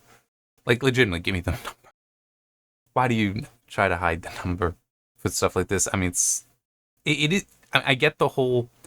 If it does 10% of my damage, it does 10% of my damage, but it's also the whole. I mean, what's the point of having health as a stat if you don't see it anywhere, but when you're explicitly looking at your stats? So, yeah, I mean, that's another reason I don't really like this style of UI for health and energy. That I have been seeing floating around the community is the question if masteries actually have an effect on the modifiers. Do masteries bring additional modifiers at all, at one way or the other? So we don't do cross mastery modifiers really, but we do these cross mastery effects. So, for example, rage could be consumed by something in storm in the future, or overwhelm. There's definitely examples for that. So you do have these natural synergies that are gonna go across. And by the way, one other thing about the whole, what they're trying to present to you are the core elements and what they're talking about. So the whole them having their videos, their webcams over the story elements there, that might be intentional. Because like that's not relevant, and how he's just clicking through. It's like it doesn't matter what that says. There's an interaction going on. That's all anybody really needs to care about. We don't need no details. We'll know the story details when the game's out. It's like that's when that matters. But right now, it doesn't matter. I'm just little bit of, to me, it's like, you know, what is important here, what isn't. I want to share what my thoughts are on that. You have modifiers injecting themselves into the global abilities at the moment, such as the dodge, such as the regular weapon attack. Right, so I think the Frost Explosion, for example, is a good example for that. That actually, like the Frost Explosion is a skill that takes advantage of the frozen state, especially of enemies, and this actually comes from the Storm Mastery, right? Yes. Perfect. Sorry, just one thing I want to add about the experience bar. That this, how it's presented there, aside from its position and color, is very much like it is in Titan Quest 1. One thing that I would like seeing changed, this is just general kind of thing. We have ticks on there. I'm assuming that there's 9, so there's 10 sections. I don't care what 10% of if I'm at 10% or 20% of the experience to the next level. I don't care, because that changes from level to level. Have it be where it's like each one is, say, 1,000 wide. Okay? And then it's like if it takes 10,000, there's 10 ticks. If it takes 20,000, there's 20 ticks. So I have an actual sense of how I'm progressing there. You know, like my experience coming in and how I'm progressing. Because this is just alone how I'm progressing. And it is also, if you want to get to, say, like, oh, it's going to take 1,000,000, then have minor ticks in there, I guess. But it's like, that is just a very minor thing that is like, it's the same whether you're working on level 1 to level 2 versus level 70 to 71. Radically different amounts that you need there, but it's all completely identical. It's like, why don't you build in there that, yes, these are very, very different. What happened here? Yes, it just happens to naturally also synergize with what's in Warfare, right? So you get a lot of double benefits. You get a lot of stick stacking. Definitely worth making use of that. And now that I've reached my high stack count on Rage, you can see how quick the attack speed has become. So it definitely is transformative in that sense. And something else he didn't mention here. This is something that legitimately I could see changing. He lost the Rage, but not all at once. It ticked down, which I appreciate. It's annoying in some games where it's like you build that up and then it's like, I'm trying to get to the next encounter, and it's gone. So this is like, I'm trying to get to the next encounter, It's weakened, but it's not gone. So that I like. And why am I allowed to make use of Warfare skills, but with the staff? I'm kind of setting myself up to be a mage here, aren't I? Well, that is possible because of our attribute system. Okay. Oh, that's right. Yeah, so there's might, fitness, agility, cunning, knowledge is what is right there. Resolve, and now I got a vigor. but it still is like might and fitness were both being shown as like MIT and then FIT. That's poor decision there. So our attributes are basically this 3-directional triangle that you're looking at, but it becomes 6-directional once you start combining these. We've got vigor in the middle as well, which impacts your health.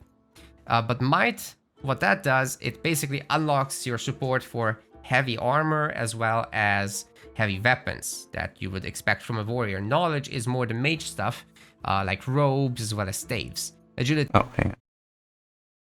Main attributes can be developed to make you more capable in a given area. Okay. And the secondary attributes.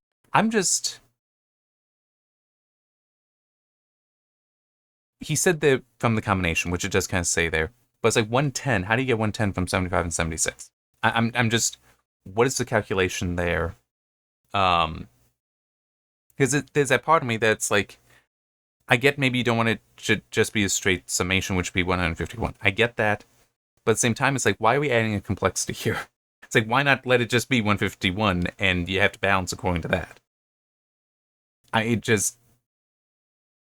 Yeah, because it does seem kind of weird. Because it's also then, so it's like, might in theory contributes to fitness and resolve, right?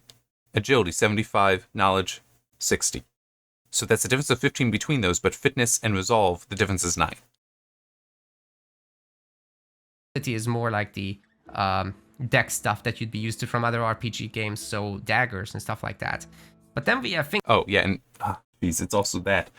Might is strength, agility. He said dexterity, like you see in other games, like Titan Quest 1. That's the name of it in Titan Quest 1, is dexterity. Things like fitness. Fitness looks at a combination. We have a formula for this for might, vigor, and agility basically get combined into fitness, depending on how you. Hang on. Combination. We have a formula for this for might, vigor, and agility basically get combined into fitness. Okay. So I'm just thinking, yeah, adding 50 in there, because then it would be 201 instead of 151. 201, how do you get to 110? So, I'm sorry, it's like, I get that they're just having some function, there's some algorithm that's doing the math to come with 110 from those 3 values. Fine, but why? What does this add to the game aside from a confusion?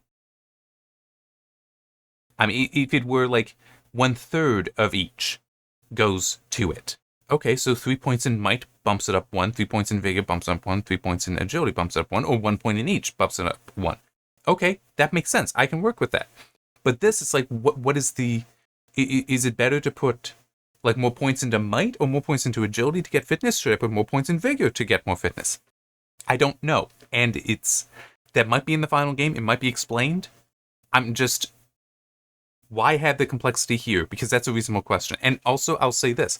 It might even be something like, because this I could see being part of the algorithm. He might explain it, might not, don't know. Vigor at 50. That's appreciably lower than 75 and 76, okay? So, like, those are 50% greater than 50, right?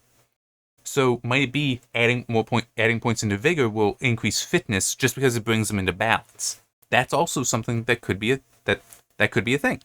And in some ways, I'd be okay with the mechanic, but where's the communication here as to how we're getting 110? Depending on how you spread this out, might and agility contribute more than vigor.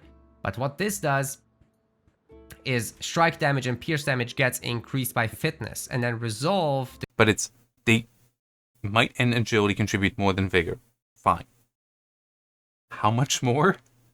Like, it's not 1 might equals 1 fitness, 1 agility equals 1 fitness. It's not half of might, half of agility equals 1 fitness. It's not that. What is it? Why are we not being told this? Yeah. But I'm also just... I don't feel like trying to work out the math for what it might be, because, I mean, let it be transparent. It's not transparent at the moment. And that annoys me, because it's... we now have 7 different stats here that I have to be concerned with. And 3 of them, I have no idea how they're even calculated. I'm not the happiest about that. the combination of might, vigor, and knowledge. That might be a me thing. That will give you fire and cold damage. And we have a lot of that right now, as well as fitness. But because we are an ice warrior, we kind of want to... a storm warrior, we kind of want to go into resolve here to play into cold damage. That's what we have a lot of right now. So we could go more into might and support our heavy armor now and still be a mage in terms of damage, but have the option to swap to pure physical. So hang on. So I was looking at something else. I was looking at the background because like you can see constellations in there. I wonder if that's how intentional that, if it's just a neat effect or if it is actually related. So they put 10 points into might and translated to 6 points in resolve. A storm warrior, we kind of want to go into resolve here to play into cold damage. That's what we have a lot of right now. So we could go more into might and support our heavy armor now here to play into cold damage. That's what we have. Oh, I hate this. I hate this. He has 2 points. He put 2 points in there. It increased by 10. I hope the sound of my head slap came through on the mic. Okay, this is what I mean with some of the stuff. It's like, why are you making it more complicated? And this is for all game developers. This is nothing against them. This is a commentary on all game developers. Why can't it be just 1-to-1? What harm is there in doing that? We have a lot of right now, so... okay, no. Let me take it back. I know exactly why. The step for the points is 5, okay? It's so that they can have the items be in the middle. That's why. So that you don't have... Vigor technically has 10 points in there, okay? That's how many are actually in there of attribute points. Okay, so it's 10. They want to be able to have an item add 5, add 2 to it. So it would be, that would be 10.4, or it would be 52. Yes. That's kind of what they're going for there.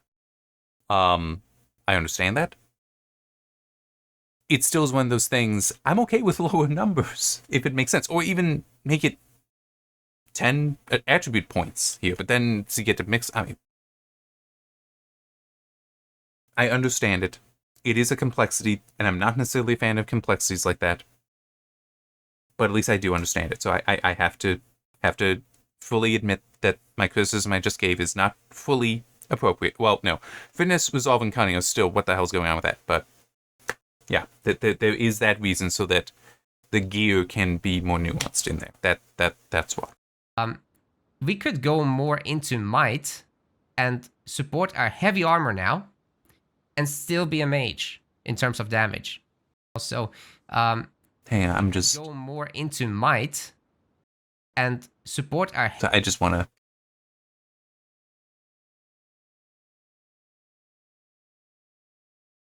I don't like that wording, supports. Because it's not a binary thing. It's just heavy armor requires you have might. I don't know what better wording would be, but it's... Oh, and also, why is it heavy armor capitalized, ornate armor capitalized, and heavy weapons not capitalized? And Oxford comma, people, come on. Let's do Oxford comma. Yeah, actually, what the heck? That is actually funny. Counts toward fitness and resolve, supports heavy armor, ornate armor, unlike damage enhancing modifiers on abilities, but heavy weapons isn't capitalized. That's a minor thing, but that's the kind of thing in QA I was finding important. So heavy armor now. I do notice that. And still be a mage in terms of damage. Could you imagine if this video actually gets watched by Criminal Games? Like, why is this guy being so damn persnickety on this stuff? It's like, sorry, it's what I do. But have the option to swap to pure physical.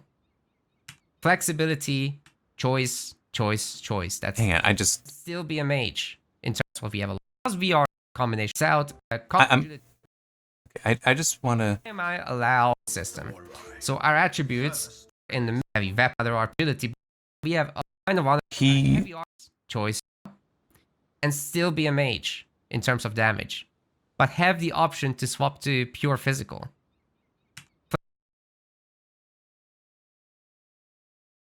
I'm just trying to... They're probably opened up by different buttons.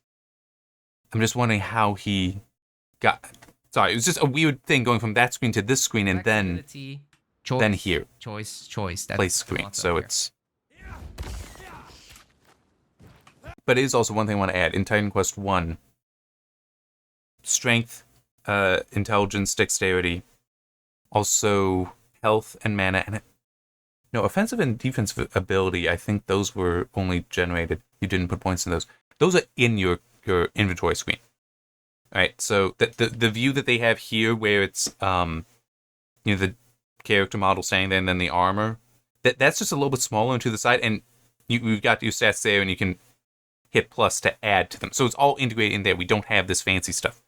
Fancy separate screen. It's all there. So, and it's a smaller part of the screen as well, so it's not covering stuff. I mean, that UI is like, the Titan Quest UI is better than this, because it's not hey, here's a huge screen that we're going to fill everything up with to give you 7 pieces of information, versus here's a small window that you can read everything in, and we've got like 3 dozen different pieces of information. It is sorted. There's 3 different tabs, so like a dozen per tab, and then it's like you can see your character, you can see all the items you have equipped, and you can see your inventory. It's like that is so superior to this.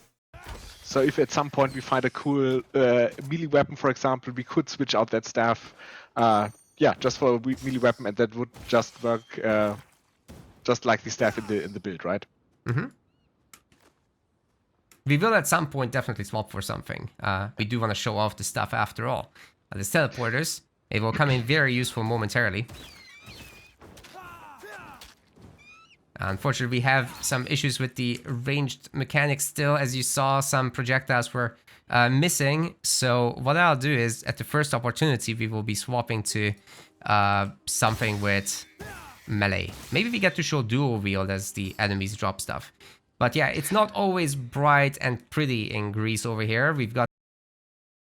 That's a change from Titan Quest 1. He said, if they drop stuff, maybe I'll show dual wield. Not exactly that specific sentence, but in Titan Quest 1, dual wield is unlocked by an ability, not by the item. I just feel like pointing that out. There's pros and cons. Pro to having it be, it's an ability, you turn it on, you can just do it, unless it's a two-handed weapon. Okay. A con to their design. So this means that you don't need to worry about having an ability, it being on the item. So that is a pro to this design.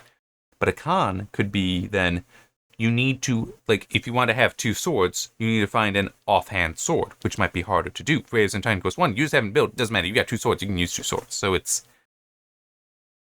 that's going to be interesting. Unless it is, well, in theory, you could just have like a penalty and use a generic sword. You could do that if you wanted to, as a developer. You could make it that way, whether you make a regular sword an offhand sword, but there's a penalty to it. That would be fine, in my opinion. But they might have no, we're using offhand weapons. Now I always got to find an offhand weapon. I have to look for that. I can't just look for a cool sword. I have to look for a cool offhand sword. Come on. Got the caves. It's gonna be kind of chock full of spiders, as well as skellies. Stuff like that you can totally expect. We don't shy away from the ARPG staples, but we're definitely in a brighter spot than most of the competition would be. Maybe I can quickly say something about the ragdoll, because I saw that also in the comments. I think people were complaining a bit, rightfully so, in the trailer that there was a bit lack of ragdoll physics, although it was already enabled. We didn't make it in time Ragdoll. For the trailer. We definitely amped it up for the games conversion though. And we also invested a bit more into that system. So the ragdoll impact is a pure visual thing, right? But if the death blow, which triggers the ragdoll, is now actually a bit adjustable. So each skill and also each weapon will have a different impact on how far the enemies will actually be flung. So if you kill somebody with a 2-hand axe or a heavy warfare skill, you will definitely send the spiders flying. Although if you kill somebody, Sorry, I just adjustable. So each skill and also each weapon will have a different impact. What he's going to be doing here shortly. This is why I want strafing, okay? Because he's attacking turning around, moving away, attacking, turning around, moving away. Give us strafe. If you're already using separate buttons, attack and move, just give us strafe. Actually be flung. So Like right here. See how he's doing that? Two-hand axe, It's like, just, no, make it where he's strafing. So he's just constantly, and he can be walking back slowly. So that way it can be an option. Because if you're backing up, you're going slower than if you're just moving forward. If you're moving when you're attacking, unless you're attacking straight, unless you're moving in the direction you're attacking, let it be slower. It's like, that's all fine. Fair game. Do that. But give us strafe. or a heavy warfare skill, And to be fair, that may come. Again, they're not done with the development yet. Maybe maybe if somebody there would have watched and be like, we're working on it, Jim, shut up. Stop talking about it. One other thing I want to add, because it occurred to me with how he used dodge just to like start moving a little bit faster, which don't do that because you're wasting your dodge, and you might suddenly need it. I think in Marvel Heroes, something that they had for some characters when you dodged, it could have an effect. I hope they do something like that here, where it's like when you leap from a spot, you dodge out in an area, it sets off a small explosion or something like that. That can be neat. So I hope they do something like that. That would be likely based on boots here, but yeah, that would be neat. That would be. you will definitely send the spiders flying.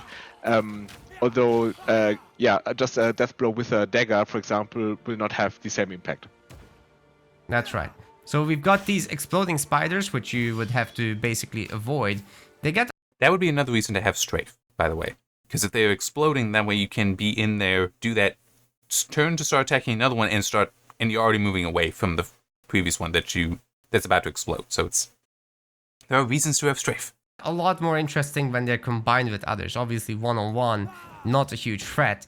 But we do want to go for this more complex fighting situation. Like here, if I let myself get caught by that web, I get slowed down, and I happen to take some of the explosion damage from the spider, but not the damage over time area. If I take both, my health would have been down to like half or so.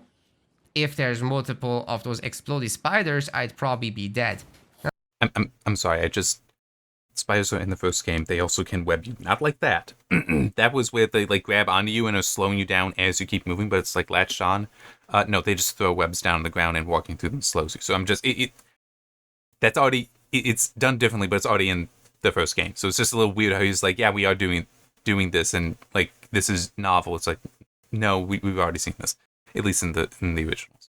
Now this is also a tougher encounter, however, here with the Revenant. And by the way, this is another reason why I want strafing, because you're being chased, and there's a lot of enemies there. So it's like, let me move and keep attacking, because it's also really annoying, especially when you are ranged, and the enemy is melee. So they're always running after you, especially if you also have pets that are melee. So it's like, they have to keep chasing after you, and it gets annoying. So like, strafe can help with certain things, where it's like, let me keep attacking while I'm moving. Really, really helps with certain things. So you don't always need to plant your feet for this stuff either. Yeah. It's able to cast these long line AoEs, and it also empowers the nearby skeletons. So you get frozen by this. I tried to chug my potion in the last second, wasn't enough. So it is interesting that he actually died there, that was allowed to happen. But this is the whole why it's like, emergency, give me health right away. Don't just give me regen. This is why. And I'm toast. But guess what happens then? We go back all the way here. Okay. But we don't want to be, masochist. He did say that waypoint would come important, so that he let himself die there. He was supposed to, like, he knew he needed to have a death in the video at some point. So or turn you into that. We do offer you this recovery portal to go back. You don't have to kill everything on the way. In fact, everything you did kill is still toast. So we'll be able to just head back to the recovery portal, and the fight is back. Okay, that's interesting, because that's a little different than what was... The way the press release concerning that was written was, I guess, unclear, but technically inconsistent with what he said there. Because that seemed to suggest, like, if you did run back, the enemies would have respawned. He just said, no, they're toast. He did say, those you already killed are toast. So, okay, this specific encounter, maybe enemies did respawn here, which I'm not necessarily the happiest about. I also don't like it spawns you in right where you died, because like that might really be a bad place. Like if it were like a normal checkpoint and it's just, well, I hit the checkpoint over there, I now have to run forward. It's like that would be a lot better. Like one thing in the Titan Quest expansions that gets really annoying to me is in some of those places the checkpoints are really, really far apart, and it's annoying as hell to have to run back. So this I'm not necessarily. I'd rather have the checkpoint system Titan Quest 1 and just them better placed than this, where it's like get you right back into the action, literally, because the blade that just killed you you're spawning inside of it. Wonderful. Have to solve this combat puzzle that we've set up for you. Shouldn't be a big deal if you pay attention, if you dodge these big abilities, and if you focus down the enemies, especially if you have kiting. This is a pretty easy encounter still, but we did want to show you what happens. Yeah. So we definitely want to take you also as a player serious and create challenges that you just can't breeze through from time to time, at least. I mean, we definitely are a true RPG, I want to say, but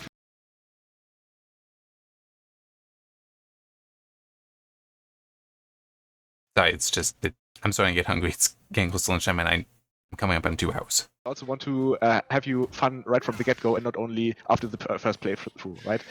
Still, we want to respect your time and definitely don't want to make it tedious, which is why we went for that Death Portal solution. Yes, and if you die, you do lose a little bit of experience, so there is a penalty. We'll look into perhaps giving you an option to get that back. Oh man, I'm sorry. It's pulling me back to what I was saying earlier. Where am I seeing lessons from Titan Quest? Now, I don't know how that is for Diablo or Path of Exile. But in Titan Quest, I mentioned the checkpoint system. It's also, yes, you lose some experience. There's a marker that is there for your experience. You go and grab that, and only one. So if you die a second time, the first one's gone. You pick that up, you get your experience. So him saying what he's saying right here, that they're thinking about putting that in, about implementing that, is like, that's literally how it is in Titan Quest 1. So you chose to remove it. You might bring it back, but it's just one of those. Are they starting from Titan Quest 1 or are they starting from another game? Where are the lessons from Titan Quest 1? I'm having to ask this. Went for that Death Portal solution. Yes, and if you die, you do lose a little bit of experience, so there is a penalty. We'll look into perhaps giving you an option to get that back. Yeah, look into perhaps an option to get that back. It's like, that's how base Titan Quest 1 was, so that I'm just, as I was saying, where are the lessons from Titan Quest 1? Because that's a lesson from Titan Quest 1, that it just seems odd, the idea that somebody knowingly decided we're not going to do that, but then it's like, well, we may bring it back. Because in theory, they will continue to do balancing. Because this is a balance question. They will continue to do balancing. But still is odd, the idea of setting this up so your initial balance is without it, and then potentially bring back in. That's just a little odd, and this is part of the reason why I wanted to watch through this video and have this kind of commentary.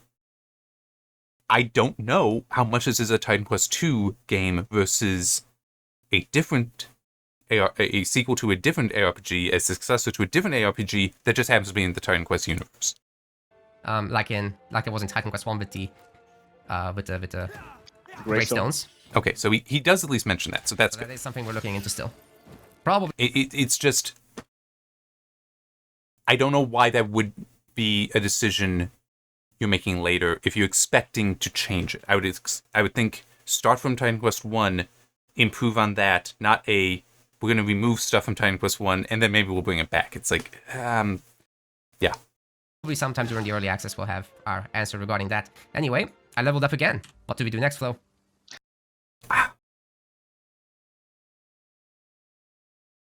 Don't get me wrong. I do have respect for these guys. I have respect for Grimlaw Games. I do respect them for this. My criticisms are meant only to be constructive and only to be healthy criticisms. And to be respectful. It's just what he said there. There's a part of me that's like, this is not the decision I would make. I respect them, though. They're making different decisions. They should. They're not me. They are absolutely free to make whatever decision they think is best. If I'm developing a sequel, especially to a game that's over 10 years old, okay, Titan Quest, I'm going to try looking it up.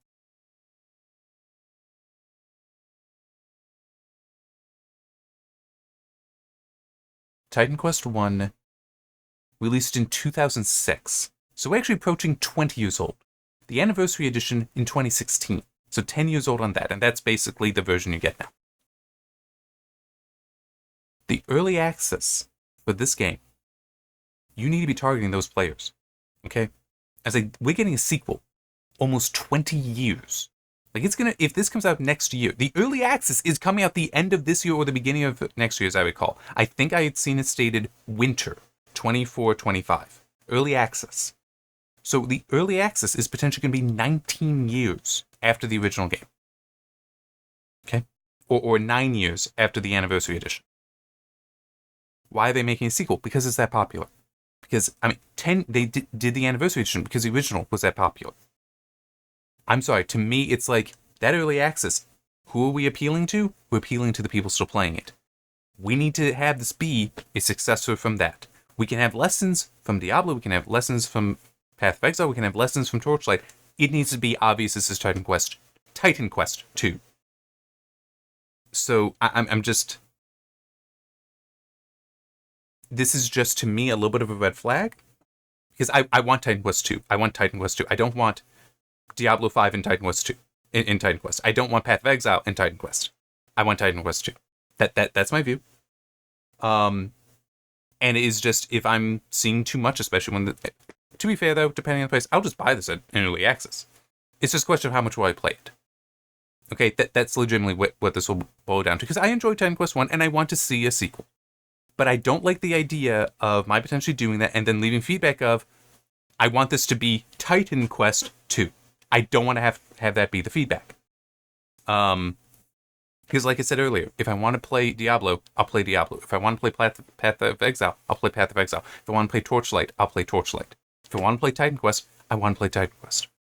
So, it just seems odd to me, this idea of we're maybe bring back Titan Quest 1 features based on feedback. It's like, how about we start with the Titan Quest 1 features, enhance, because this would be my approach. I respect them. This would be my approach. Start with the Titan Quest 1 features. Make improvements there. And then when people start, and then stuff that it's like, hey, we're making improvements because we learned things from these other games. But as far as features we're taking out of other games, let some of those, put them in right away. But some may be like, we want to try this, and ask the players that are in early access. Like, hey, we want to try this. Or even be like, you know what? For 1 month, legitimately, I would be 100% okay with the developer doing this, especially in early access. Take the potion stuff, okay? Let's say you start off Titan Quest 1, with the Titan Quest 1 where the items, you're collecting them, so you can have hundreds, thousands of them, no problem, okay? Start off with that. But then say, for 1 month, we want to try this other system where potions it's an equipment, it's an item slot, and there's charges on that. We want to try that. So for 1 month, we're going to push out a build. That's what it is. We want you to play it for that month. Give us your feedback, and please play it sincerely. And it's like, even if you don't like it, please continue playing, because when the month is done, it's going back to how it was before. Then we will review the data and review the feedback and decide that. That 100% okay with that in early access. Okay? And also, if anyone's like, well, you could do a separate branch. No, I'm dead. Early access, you can be like, no, players, we're forcing you to do this. This isn't a branch thing. Forcing you to do this because we need this feedback. All right? That's part of the contract for early access, if you will. A more or less social contract for the early access, where we're going to do things because we want to make this as good as we can. We need you to play this, and yes, we will force you to do certain things. So it's like, I'd be okay with that, but it's just... I'm already repeating myself, so let's just shut up and play. I finished this first. So yeah, that sounds good. Maybe we can show the frost shots. Yeah, Nice shots. That's probably a good idea. We can respec at least a little bit. Let's get the maximum energy or the regen. I think the regen. The regen is good. Yeah, that's probably gonna allow us to be smooth there. So the current thing that's applied to ice shards, current modifier, is the torrent, which gives us additional projectiles. That's pretty much a no-brainer, right? Like, you probably want to go with this first. But there's other options. There's this one that allows you to penetrate further enemies. However, to get to level 6 would require 4 points, and we have 3 right now. So I think we're going to start here with long... Hang on, I'm sorry. I actually do want to look through. 50% more projectile speed, but the base energy cost increased by 20. Okay, I have no idea how to read this. Base energy cost is 20, but if you look over, it says cost 40 energy and 20 energy. I'm not sure what that means. There's this one that allows you to penetrate further enemies. However, to get to level... Yeah, that's not changing just because he's mousing over the modifier, like it's giving you a preview. Also, you couldn't do it that way because the pop-up, the tooltip kind of thing, is covering that. So that's, yeah. 6 would require 4 points, and we have 3 right now. Yeah, that, by the way, is one other thing in Titan Quest. Now, true, modifiers aren't in Titan Quest. Well, they are, but not in this way. It shows you a preview of when you add a point in what the next level will look like. So I think we're going to start here with long shots, which just... Okay. Okay, this is another pet peeve of mine. 8 meters. What the hell's 8 meters? We don't have that in the game. We don't see a ruler in the game. Okay, I'm sorry. It's just so stupid. To be like, 8 meters away. Where's 8 meters? It's about there. It's like, what if I zoom in? Now it's over there. It's like, how am I supposed to know this? Because it's also, does it show us in the game? Is there something, and to be fair, we might see it, but I'm just, generically, I hate this shit in games. It's like 8 meters, I don't know what this is. It's a fantasy world. I don't know how big anything is in this. I have no sense of scale. It's like, okay, they're bigger than my character. I am not 2 meters tall. I'm 6'4". I'm not far from 2 meters. But it's like, is the character in this 2 meters? Is he 1.5 meters? Might he be 3 meters? Why can't I be playing as a giant? Don't know. So why are we doing this? Now, if you had something where it's like this would be a fine option, by the way, for any of these games, where it'll put down rings around you. Faint ring, well, not too faint, but to mark the different ranges, the different differences. And even make it customizable. Like, because it would make sense if it were like, melee range in like 5 meters, 10 meters, 15. I want 8 meters. Well, let me have a menu item where I can go and tell it, have one of the markers at 8. Like, move 10 in to 8. Something like that. That would be an awesome, awesome feature. And it would answer my problem here, my complaint here of what's 8 meters? And why is it 0.0? I mean, it's not only we don't have a good idea of what 8 meters represents in this game. And by the way, in Titan Quest 1, this is also a thing. Because I think it's the trances that say 12 meters. I have no idea what 12 meters is. But it's like 8.0. Because I'm going to know the difference between 8 and 8.5. Or 7.5. Or 7.7. I'm going to be able to see that. I don't know. What the hell does it matter?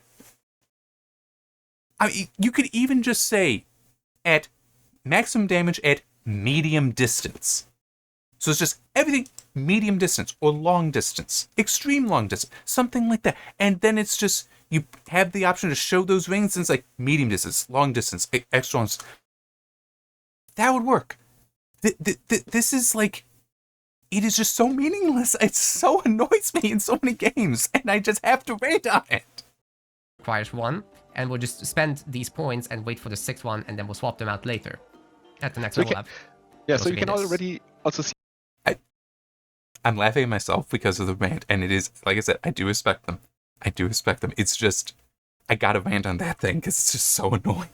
That the capacity costs may differ on the complexity of the modifier. So to better explain, that's a commentary on me. That rant was a commentary on me, not on the.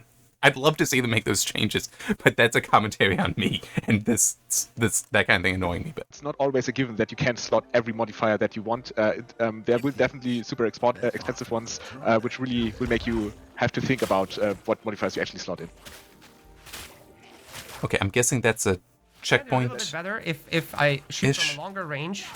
They're going to be stronger now, so that's, I think, very visible here. This should have been a more complex encounter, but we're just a little bit too strong for this. So, again, the early parts of the game are a little bit easier, as this area that we're showing off, but we'll shortly ramp up the difficulty a little bit. And by the way, I just want to, although I did just know something that's interesting, the camera view, that whole 12-meter thing. Yeah, 12. No, it was 8 meters. It's 12 meters in Titan Quest 1. 8 meters north versus 8 meters south looks different because of the camera view. But I did just know, so your character's not at the center of the screen. You actually are up. At least based on this, you're like maybe 55, 60% of the way up. That's interesting. That may be to account for how large the hotbar is at the bottom. How large this is. Or to account for the fact that you have more view at north and south. So that I did not notice that before. That makes me happy if it's for either reason. Yes, to account for you have a better view north and south, so they just shifted you up north. That is nice. I don't know if that's in other games, but I'm just so used to being dead center. But it does look like you are a little up north. Over there. Not very happy to see us, because we should be over there. She's pointing us out to this chest down there. There should be some useful loot. Wait, so this she is? over there. Not very happy to see us, because we should be over there. Okay, so she is saying. I mean, I can't say she's really. I guess maybe she is pointing with her arm, but out to this chest down there. There should be some useful loot. I'll make use of that. Now, because of the ranged issues, I'll be swapping back to spear and shield for the moment, and hopefully we get some decent drops. This is not scripted, so not everything will go well for me. Maybe it's actually a good point, time, Balin, that we talk about the enemy classes, right?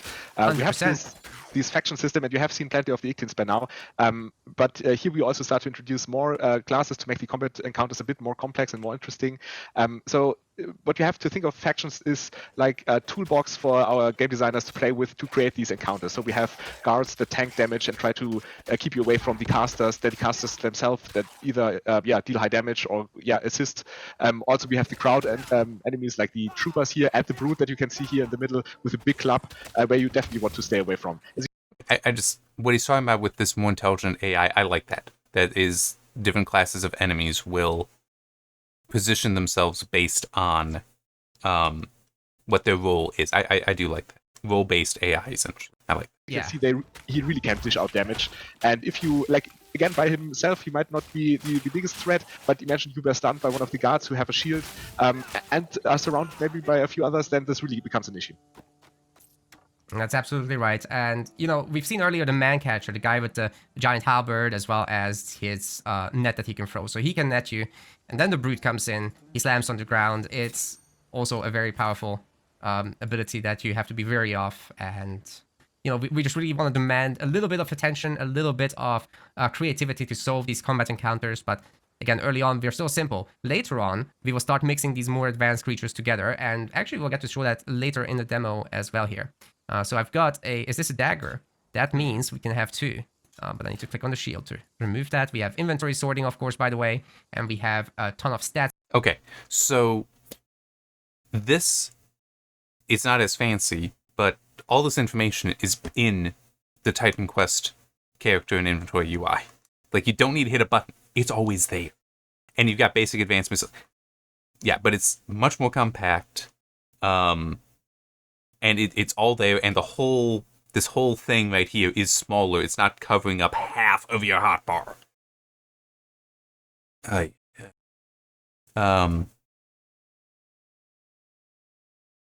Sorry,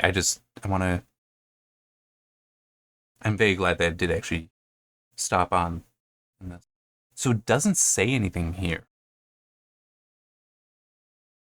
That a dagger intrinsically allows you to have in the offhand. They need to add that, in my opinion. Because, like, I know what a dagger is, I get that, but it's, why can you dual wield a dagger, but you can't dual wield a short sword? Or a sword, or an axe, like a hatchet. It's like, why can't I? You're not telling me that the dagger has this capability and others don't. So. As well here. So I've got is this a dagger? That means... And hang on, just...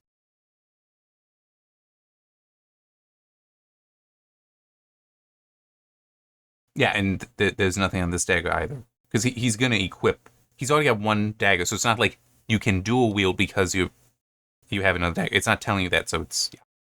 That means we can have two. But I need to click on the shield to remove that. We have inventory sorting, of course, by the way, and we have a ton of stats for you to enjoy. This is just a basic overview, but we'll have a lot of advanced stats, and I mean a lot. Now you can see a lot of these are still under construction, but these are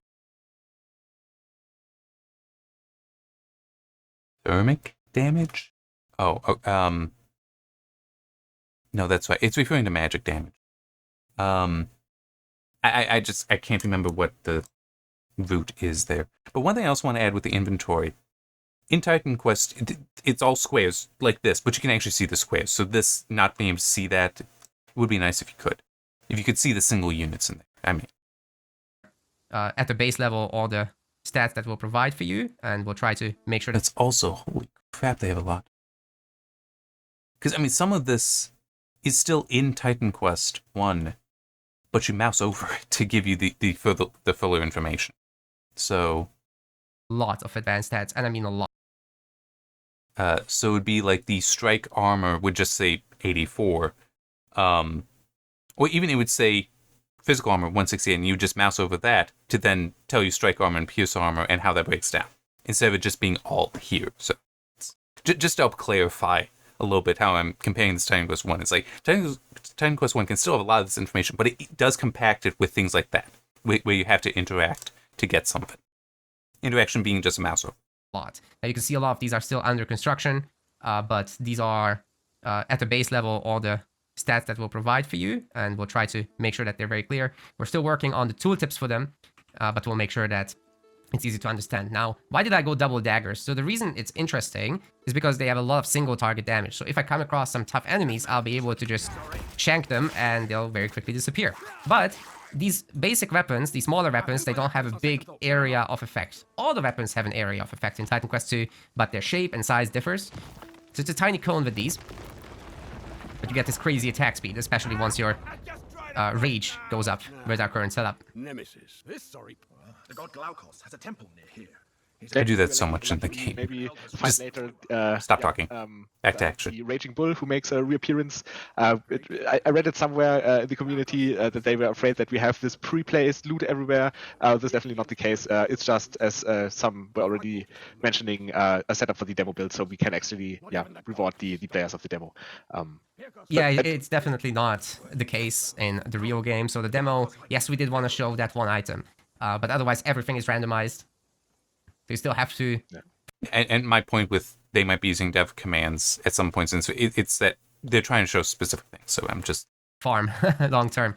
And we'll provide you great options to... That is the nature of anything that's PR type stuff for video games. Just do so. Now, crafting isn't going to be present immediately in the beginning of the early access, but we do plan to add it, and we'll make the monsters drop their monster-specific loot rather than the human loot that you're currently going to see from them, especially animals like crabs or whatever. Okay, a little weird how things disappeared there. That could be a little bit of a bug, which I might mention shortly.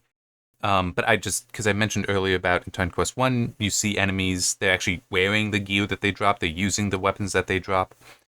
What he was just saying about how they're using, it's all human items, the specific species stuff will come later. That also might mean then that if we're not seeing now the weapons that they drop or what you see carrying, maybe that will be part of it. Assuming that they do try to implement that. That might be when that would arrive. Just that's not unreasonable too. Oh, just because I saw you picking up gold, I saw that also been something that people, were rubbed the wrong way by. This is also something that we actually already, have in the local build here, the auto pickup of gold. Okay. So I mentioned that earlier. That I'm so happy. We are also thinking of quality of life features, although it's early access. I'm sorry. It is a quality of life thing, but that's in Titan Quest 1. I expect it to be in there day one. I mean, it's so valuable. It is so valuable, so useful that, I don't consider that just quality of life, especially for a sequel, where it is a feature in the original. There's tons of these little side areas that you can explore and farm for XP. Like coming here to just go after the spiders. Once we add crafting, this is going to be a lot more meaningful than it is in now, this current example. But, roaming around here, there's a lot of spiders. So if we do something crafting related with spiders, this is a decent place to go. And there will be teleporters nearby as well. There it is. Just walk past it. And we're, oh, I guess one more area that we can very briefly show is this little farm spot with the boars and the birds. Should be familiar from Titan Quest 1. Yep. Very hard to see the boars in the tall grass, so they pose a little bit of challenge. Might be surprising you every now and then. And of course, there's a big boy. Definitely. I'll let him do his ability. Oh god, that was a mistake. Dang. Might be surprising you every now and then. I want to see the And charge of thing course, there's a again. big boy. Definitely. I'll let him do his ability. Oh god, that was Yeah, again, okay, there's another tick lower down. There's another tick. It might have also gone, the charge thing is at half for the health. There might be a tick there, but I do see there's actually one lower down. Then there's one up higher. The one up higher is, once he hits that, he is at second charge. Okay. Okay. Hang on. Now that I see that's there, maybe this is how it actually works. It's not charging up to the next, it's not building up to the next charge. That might be the total for the potion. So that tick down here is charge 1. The tick up here is charge 2. But there's an extra bit. So when you use a charge, instead of it going from here to here, it goes like that, and that's why it's going to half. That might be what's going on there. In which case then, if you had like a 10 charge potion, it would be tick, tick, tick, tick, tick, tick, tick. Which does make me think then that they will not do 10 charge potions, because that's way too many ticks. Which is a little disappointing, because I can have hundreds very easily. I do have hundreds easily. So, yeah. But the mana potion is only 1 charge, so we don't have those. I don't think we have any ticks on it, actually. Like, not even the overcharge thing is there. But that could be a feature of the specific potion, since it is an item, so they can have different things on there. So, yeah, that is interesting, and I'm doing this to provide commentary, my own commentary and criticisms and such. You definitely want to walk out of that. Yeah, I was told that actually boars played a very big role in Greek mythology, and yeah, I mean, by the size of it, I can definitely see how they pose a threat. If I see a 3-meter boar, then I would also try to use both my masteries, running and hiding. Of course, we've got side quests as well. Oh, that's a nice load of items. We even have a scythe here somewhere. So we have two-handed items, of course, for warrior types, but scythes are actually light two-handed items. So a mage.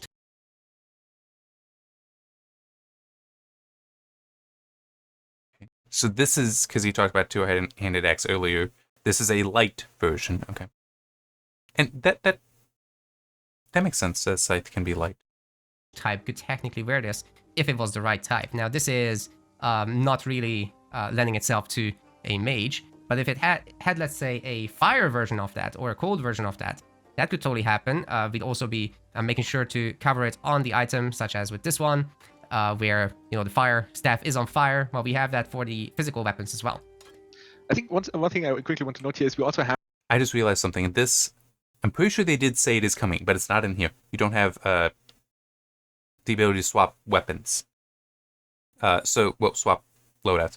In Titan Quest 1, you have like slots A for right and left hand, then slots B, right and left hand, and you can hit W and it swaps between them. Swap and slot. Not the easiest for me to say and make sure they're distinguished. But in any case, we're not seeing that here. I think I did see in one of the press releases that they put out, and hey, I just want to. In the press release, I'm trying to remember to have the link to it in the description for the video. They do, for a deep dive in various Titan Quest 2 topics, check out these previous dev diaries. That would probably be gameplay details. I'm not going to hit it and open it up, but I think they did say they will be having that again, where you can swap. I think I did see a reference to that. So it's just either they removed it from the build, so it doesn't confuse anyone. You're not having this extra complexity because, hey, we want to show off the game, not necessarily that specific feature. Or it's one still being developed. That's also possible.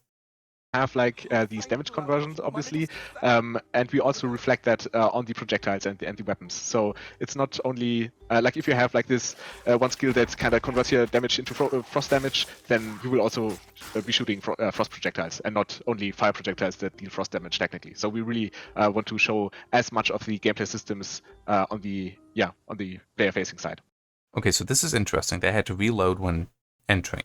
Hopefully that's something they change. But it might not be. In Titan Quest 1, it's technically all one big continuous world. Where you walk into a cave to walk into a cave. It doesn't have to load up. But I do understand why you would need to do it this way, because this way you're not confined by the geometry. Well, technically you can still teleport somebody to a different area when you do that transition.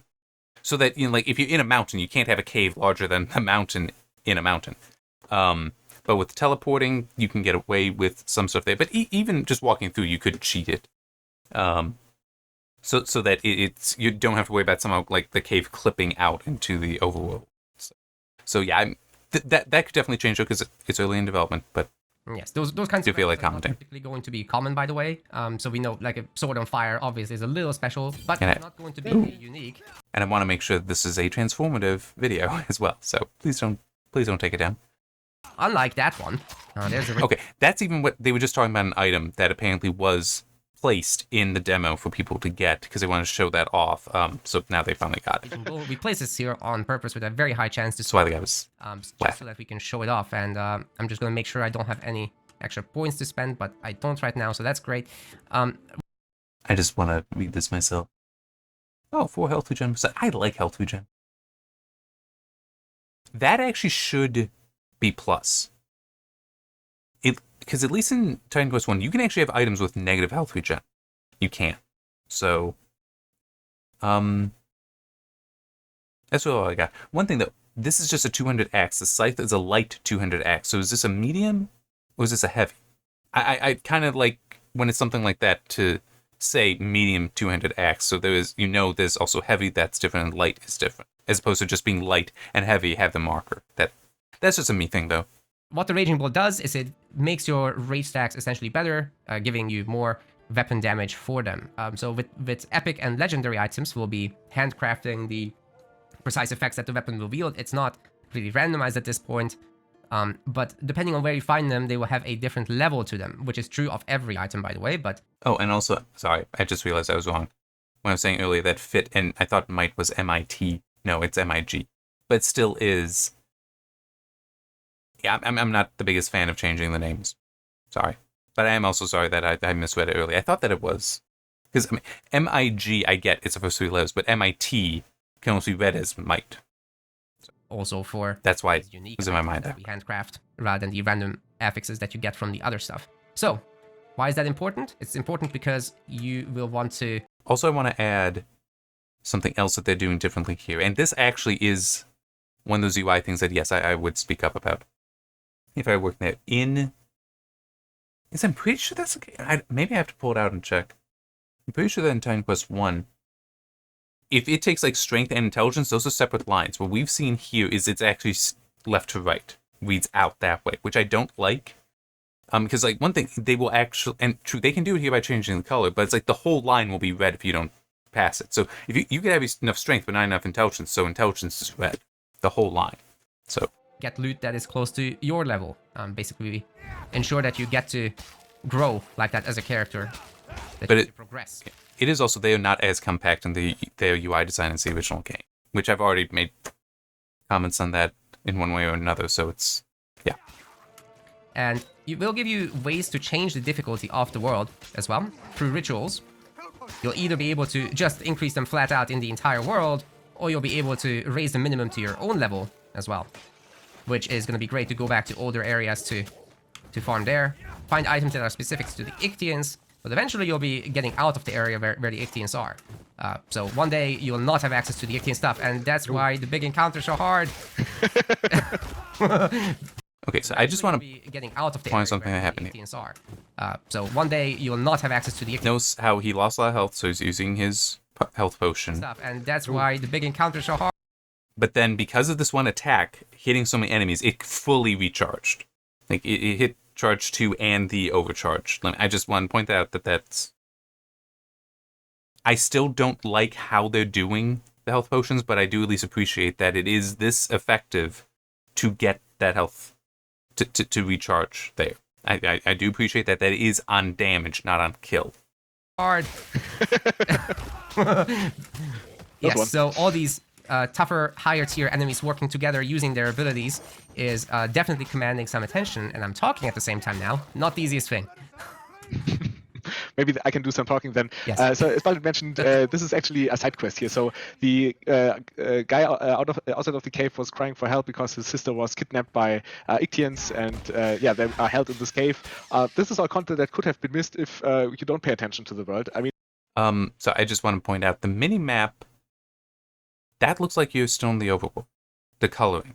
That could be something that will come later. I'm just noticing that because it does in fact change color in the first game. But that's very much something that will change. Just to be very clear, that's something that they still in development kind of thing. I'm just noticing that now. So not everybody will want to do all the exploration, but those who are interested in that, yeah, we will also cater for. And we actually have also a small riddle here in this cave. So not only can we free the villagers that were kidnapped, but we can also find a little extra layer if we actually again take a look at the world and are on the lookout for little things that stand out. But see what he's doing there? Give us strafe so we don't need to do this. Just hold the button to attack and just move around. And I can understand if that's a like it's not just you hit the thing to move and you'll start moving, but like hold shift or hold control and now you will start moving. But give us strafe. I mean, it's just I'm seeing the man is struggling in the same way I struggle. Just give us strafe. Although I have to say, like, these riddles aren't. Oh, nice. Okay. These riddles aren't super demanding, so it's no point-and-click adventure, right? It's most of the time just finding the odd one or clicking something in a specific order. Yes, I did want to stop real quick to talk about that encounter that we just had. So the enchanter was empowering our man-catcher, making him stronger overall, faster as well. And he used his ability to snare on me, which also made him faster and stronger. So that inherently synergizes with itself with just two characters getting added to an encounter. And the obvious counter to this is to somehow stun or freeze or whatever, do some status effect on the mage, right? So that it can no longer do the boosting and the healing. Taking that out is quick enough, but then still you get chased by the man-catcher. And then I was skirting around it, making sure to dodge every single attack by just sidestepping. We really want to make sure that the combat is smooth and responsive like that so that you can really express your skill if you wish. Smooth and responsive means strafing. Please give us strafe. But most of the time, you won't have to do that. But with a very flimsy character that dies easily, a glass cannon, you would probably want to consider it. Now, we've also picked up this monster. I just try to do it anyway. I don't care how tanky I am. I will. It's avoiding damage is better than just being able to take it. Frequent item, the Ictian sword, which has built-in poison damage in the base damage already. So this is what we mean actually when it comes to. Whoops, let me just equip that. Yeah, you can visibly see that this is in fact a poison sword. It does poison damage. It's built into the base, not just through affixes, but affixes can also add further to it. Also, in its innate properties, it has 4 cold and poison damage and gives you some poison resistance. So definitely a pretty decent monster infrequent. If I had 2 of them and if I had some cunning, I would probably be building this. But for now, I think our build is best for the Raging Bull. So definitely a pretty decent monster infrequent. If I had 2 of them and if I had some innate. Infrequent. I mean uncommon? I'm sorry, that's just, I'm a little curious why it's that language. He said if you have 2 of them, is there anything here? There's nothing here indicating. So is it going to be everything can be dual wielded? Unless it's two-handed? Properties, it has 4 cold and poison damage and gives you some poison resistance. So definitely a pretty decent monster infrequent. If I had 2 of them and if I had some cunning, I would probably be building this. But for now, I think our build is best for the Raging Bull. So that's how we'll continue. At last, the horrible fishmen have had us penned in like sheep. Can you imagine? We also want to add some character to our NPCs, of course. This is part of the puzzle, but what I'm doing ain't it. We gotta find out what it actually wants from us. Right, and since you mentioned monster infrequents, obviously we are aware of the Titan Quest 1 you loot what you can see what you can get what you see system, but yeah, that's something that we want to get in some form back, but currently we only do that by loot lists that are fitting to the enemy. We are looking throughout early access into ways to bring that back though. Okay, so that I've talked about that before. He has now definitively said they are looking to bring it back. Okay. Also want to note the thing that I talked about with the minimap. It is in fact a time of day, so it is currently nighttime because we have the moon there. I don't recall noticing when outside the light level changing. Which, again, that could just be they have the UI, they have the counter going, but they don't have the visual shaders yet. They don't have the visual effect yet. Totally fine. Just that, because I did mention that earlier, it looks like we do have time of day, which Titan Quest 1 also had, so that makes sense. Oh, I think I'm about to level up here. There we go. One more level up before the big encounter. So we were talking about how we're going to use ice shards. Let's do it. Projectile penetration, so it goes through multiple enemies. And I still have 2 more. We can put this back, actually. We can keep the long shot. All right, this is pretty nice. And then we could get even more energy and regeneration as well. Which, by the way, you can also see if you hover over this globe. We have 34 energy regen. That's a lot. Pretty good stuff. More. So I just want to... And regeneration as well. Which, by the way, you can also see... Okay. I mean, it's just... In Titan Quest 1, it doesn't show energy regen. Don't think when you mouse... And maybe when you mouse over, it gives it. But it's like, it tells you current and maximum energy right there. It's like, it shows it all the time. It's like, come on, give us the bars with the text on there. See if you hover over this globe. We have 34 energy regen. That's a lot. Pretty good stuff. As you can saw before, Balint was lighting up the brazier up north. So this is 1, 2, 3 puzzle where you just need to, click the increasing number of braziers. Yeah, we're not going to do brain-breaking puzzles, but we do want to reward your efforts for exploration and looking around caves and stuff like that. It's not about complexity. It's about just seeing what's out there. Exactly. And I think this goes really well with the handcrafted as well. So I think the level and content designers really did a great job in that regard. I'm probably not going to pick those up. Our inventory is about to be full. Of course, there will be vendors, not in this demo, but we are making them. We have them working locally. You can't hide in here. Yeah, so we just met that guy, and he's apparently hiding in this cave and hopes that the Ictians won't fight him. Sorry, it's his plot. We shouldn't be here. Alright, let's see if we get some good loot for the final fight here in the cave. We're not really gonna need the movement speed, so I think I'll take this cast speed stuff. So I'm gonna come in for our ice shards. Better armor. What else do we have? But that's also how I was complaining about stats and just what do they mean. I don't understand what armor means in Titan Quest 1. That might just be me being an idiot, but it's like I got what's the big difference between 600 armor versus 500 armor? I don't know. I don't know because it still seems like my enemy, my character dies really easily when I'm surrounded. So this gives us some cold damage. I guess we can go for that. It'll be nice with the ice shards. And there's a surprise bunch of skellies. And that is actually not a boss over there. The skeleton warlock is what we call a leader. So what that means is he's the top echelon within the skeleton faction. And I just got frozen by these guys dealing cold damage. That's also attributed to the frost. That cone attack was going through part of the environment there. I wonder if that's technically a bug. Because it would be nice if it actually were blocked by that part of the environment there. That would be neat. I understand it not being. And that might just be how it is, but it could also be considered a bug. But it's like, no, actually, we should have that blocking. It's just not in yet. Revenant, but that's not the only guy with the aura here. Actually, the Warlock has an aura and gives these guys life leeching damage. I hate life leech on anything but me. Gotta take out the light guys first, then the support. And then go after the big man himself. Again, trying to dodge these individual abilities so that we don't get blasted into smithereens.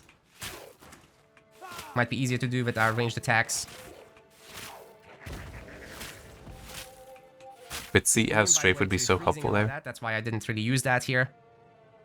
Yeah, as you can see, it's a back and forth, slower but more engaging fight than you might be used to from other ARPGs. And our bosses will follow some of the same principles, but the leader's job is to work together with a core faction like the Skeletons. We will have several factions as well, like the Ictians that you've seen. We will have bandits that you have not seen. We'll have wildlife that you have seen, but they aren't working quite like the others. They're more scattered and just doing their own thing. We will have bosses, however, and the bosses will be those 1v1 encounters that are gonna take a longer time, definitely set up for the dual experience and with more complex mechanics and skills.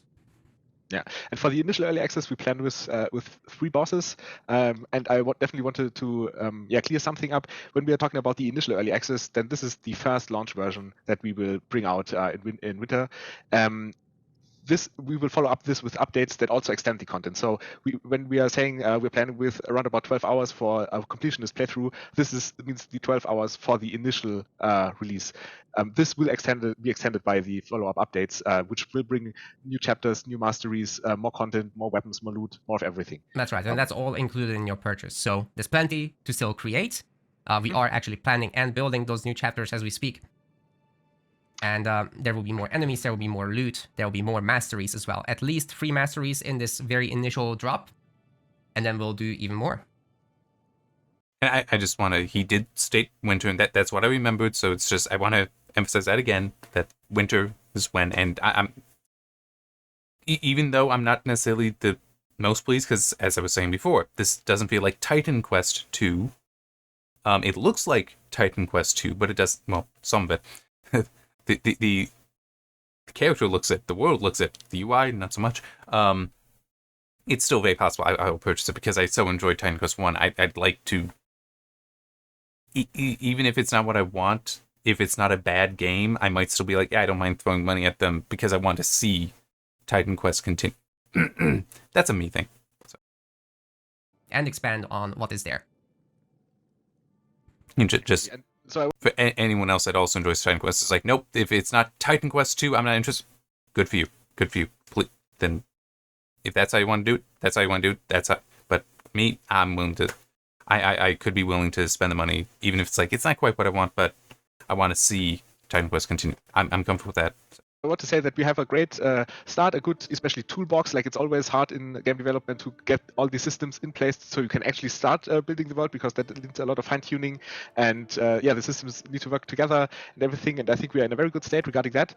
And as Balin said, we are already working on the updates. There is still room though, so we definitely want to hear you.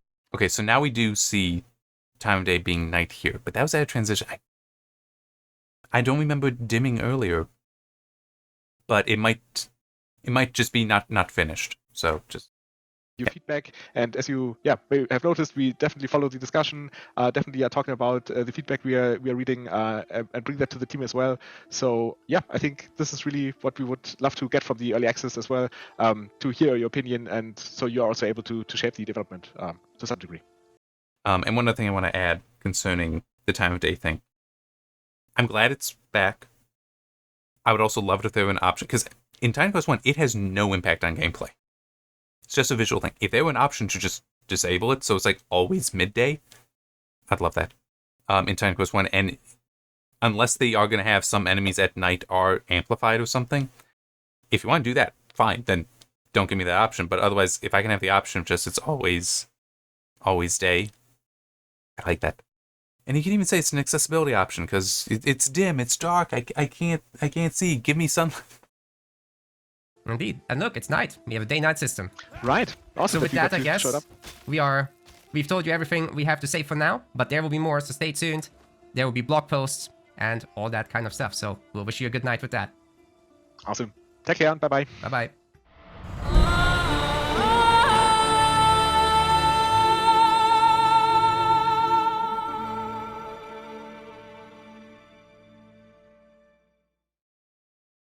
Okay. Hang on. I'm just gonna. I don't already have like a thing to check. Well, here, let me at least. No. Maybe scroll down, or no? Here we go. Yeah, let's just put it there. But yeah, actually, let me. I was gonna launch up Titan Quest Anniversary Edition for a brief moment, which that will go over me even, which is wait, does it? I actually don't remember now. The layering. Close that. Hang on. Close that. Oh wait, what? Why is that? I don't know why that's. Okay, no, I know part of. Hang on. I'm sorry, I forgot that I'm OBS is set to use 1920 by 1080, but it's a 2560 by 1600 screen, so the game was a little off there. It doesn't matter what that is. I just want to, because I talked so much about the UI and such, and also I am curious if I mouse over. Yeah, so if I mouse over, I just get what is already shown. And it is also, you can click on it and see it goes away. And 0 reserved, get that, 100 reserved, because this ore is using it. It's also, I mean, look at this. And I think, oh no, you can't move that, but center of the screen, but if I do that, it moves over. It's like, look at all the information I have here. And it's not blocking, it's blocking my view, so I don't want to do this while playing the game. It'd be better if it were off to the side. And you can see myself, and I am centered here. So yeah, this is centered. It's up higher is where it seemed the other game was, but health, energy, strength, intelligence, dexterity, right there. You don't have a separate screen, they're right there. This is where you would do skill points. And it's like, these are modifiers, essentially, for this ability. But you can also see, because I mentioned how the coloring, yes, largely the palette is green, but look, you got browns here, different shades of greens, yellows, oranges in there, and then over here with Earth Mastery, mostly red and orange, but you've also got brown in here, plenty of yellow, which nature also has, so it's, do get that, and I don't think, yeah, you can't, like, the way it showed the skill bar in that video, it almost seemed like you would apply these, like you take it and apply it right there, whereas how you actually do it here is you right click and then you select. But it is also in like, this is the LMB attack, and it's like right there for basic. I have pet attack, so it is limited what you can do there, but pet attack, so I tell them what to attack, and actually, I just realized, let me show you. This character has a different primary attack. So because I mentioned that, let's talk about that. So nature and, okay, it is stream. Yeah, this one. Assign the skill to your left mouse button. So just straight up says, do that. So it's right here. So there's the basic attack, but Psionic Touch is what I should be using. There's also, look, I have 10, 1 through 0 here. And the reason I leave the health potion there is because when I use one, obviously the counter goes down, and I can see the counter, but there's also a countdown, a cooldown before I can use it again. So that's part of the reason why. But it's like, I got all this, I got plenty, I can have plenty more. Oh yeah, that's right, we didn't see artifacts that they might be adding, but this is a much brighter screen. I mean, I do consider this a better UI. I do. Got the average damage and all that. Here's some of that other stuff, and it's secondary resistances. Mouse over, it gives me more information. Well, at least about what it's doing. Not sources. That breaks it down for the pet bonuses. Thought that one of these does also say what the sources are, but I guess I'm misremembering that. But again, it's plenty of attribute points. That's their, I don't think they were using attribute, but yeah, and then you've got this way again, it's, oh yeah, it's, yeah, 12.0 meter radius. What is 12 meters here? It's really annoying. It really is. Alright, so yeah, I just wanted to mention that, and also 12.0, because I'm gonna know it from 12.2. Yeah. I'm looking forward to winter, when Titan Quest 2 will be in early access, and I will be able to play around with it, and there'll be a lot more than what we just saw. It'll be interesting. I look forward to it, and yeah. No idea if I will do another video like this again. Where I do the play video and have the commentary there. I thought it was interesting. If I just watched that video on my own, I would still be talking. I would still be saying all this stuff. So it's at least now I'm not a complete idiot talking to myself. I'm talking to the internet. So I'm less than a complete idiot. That's better, sort of. Goodbye.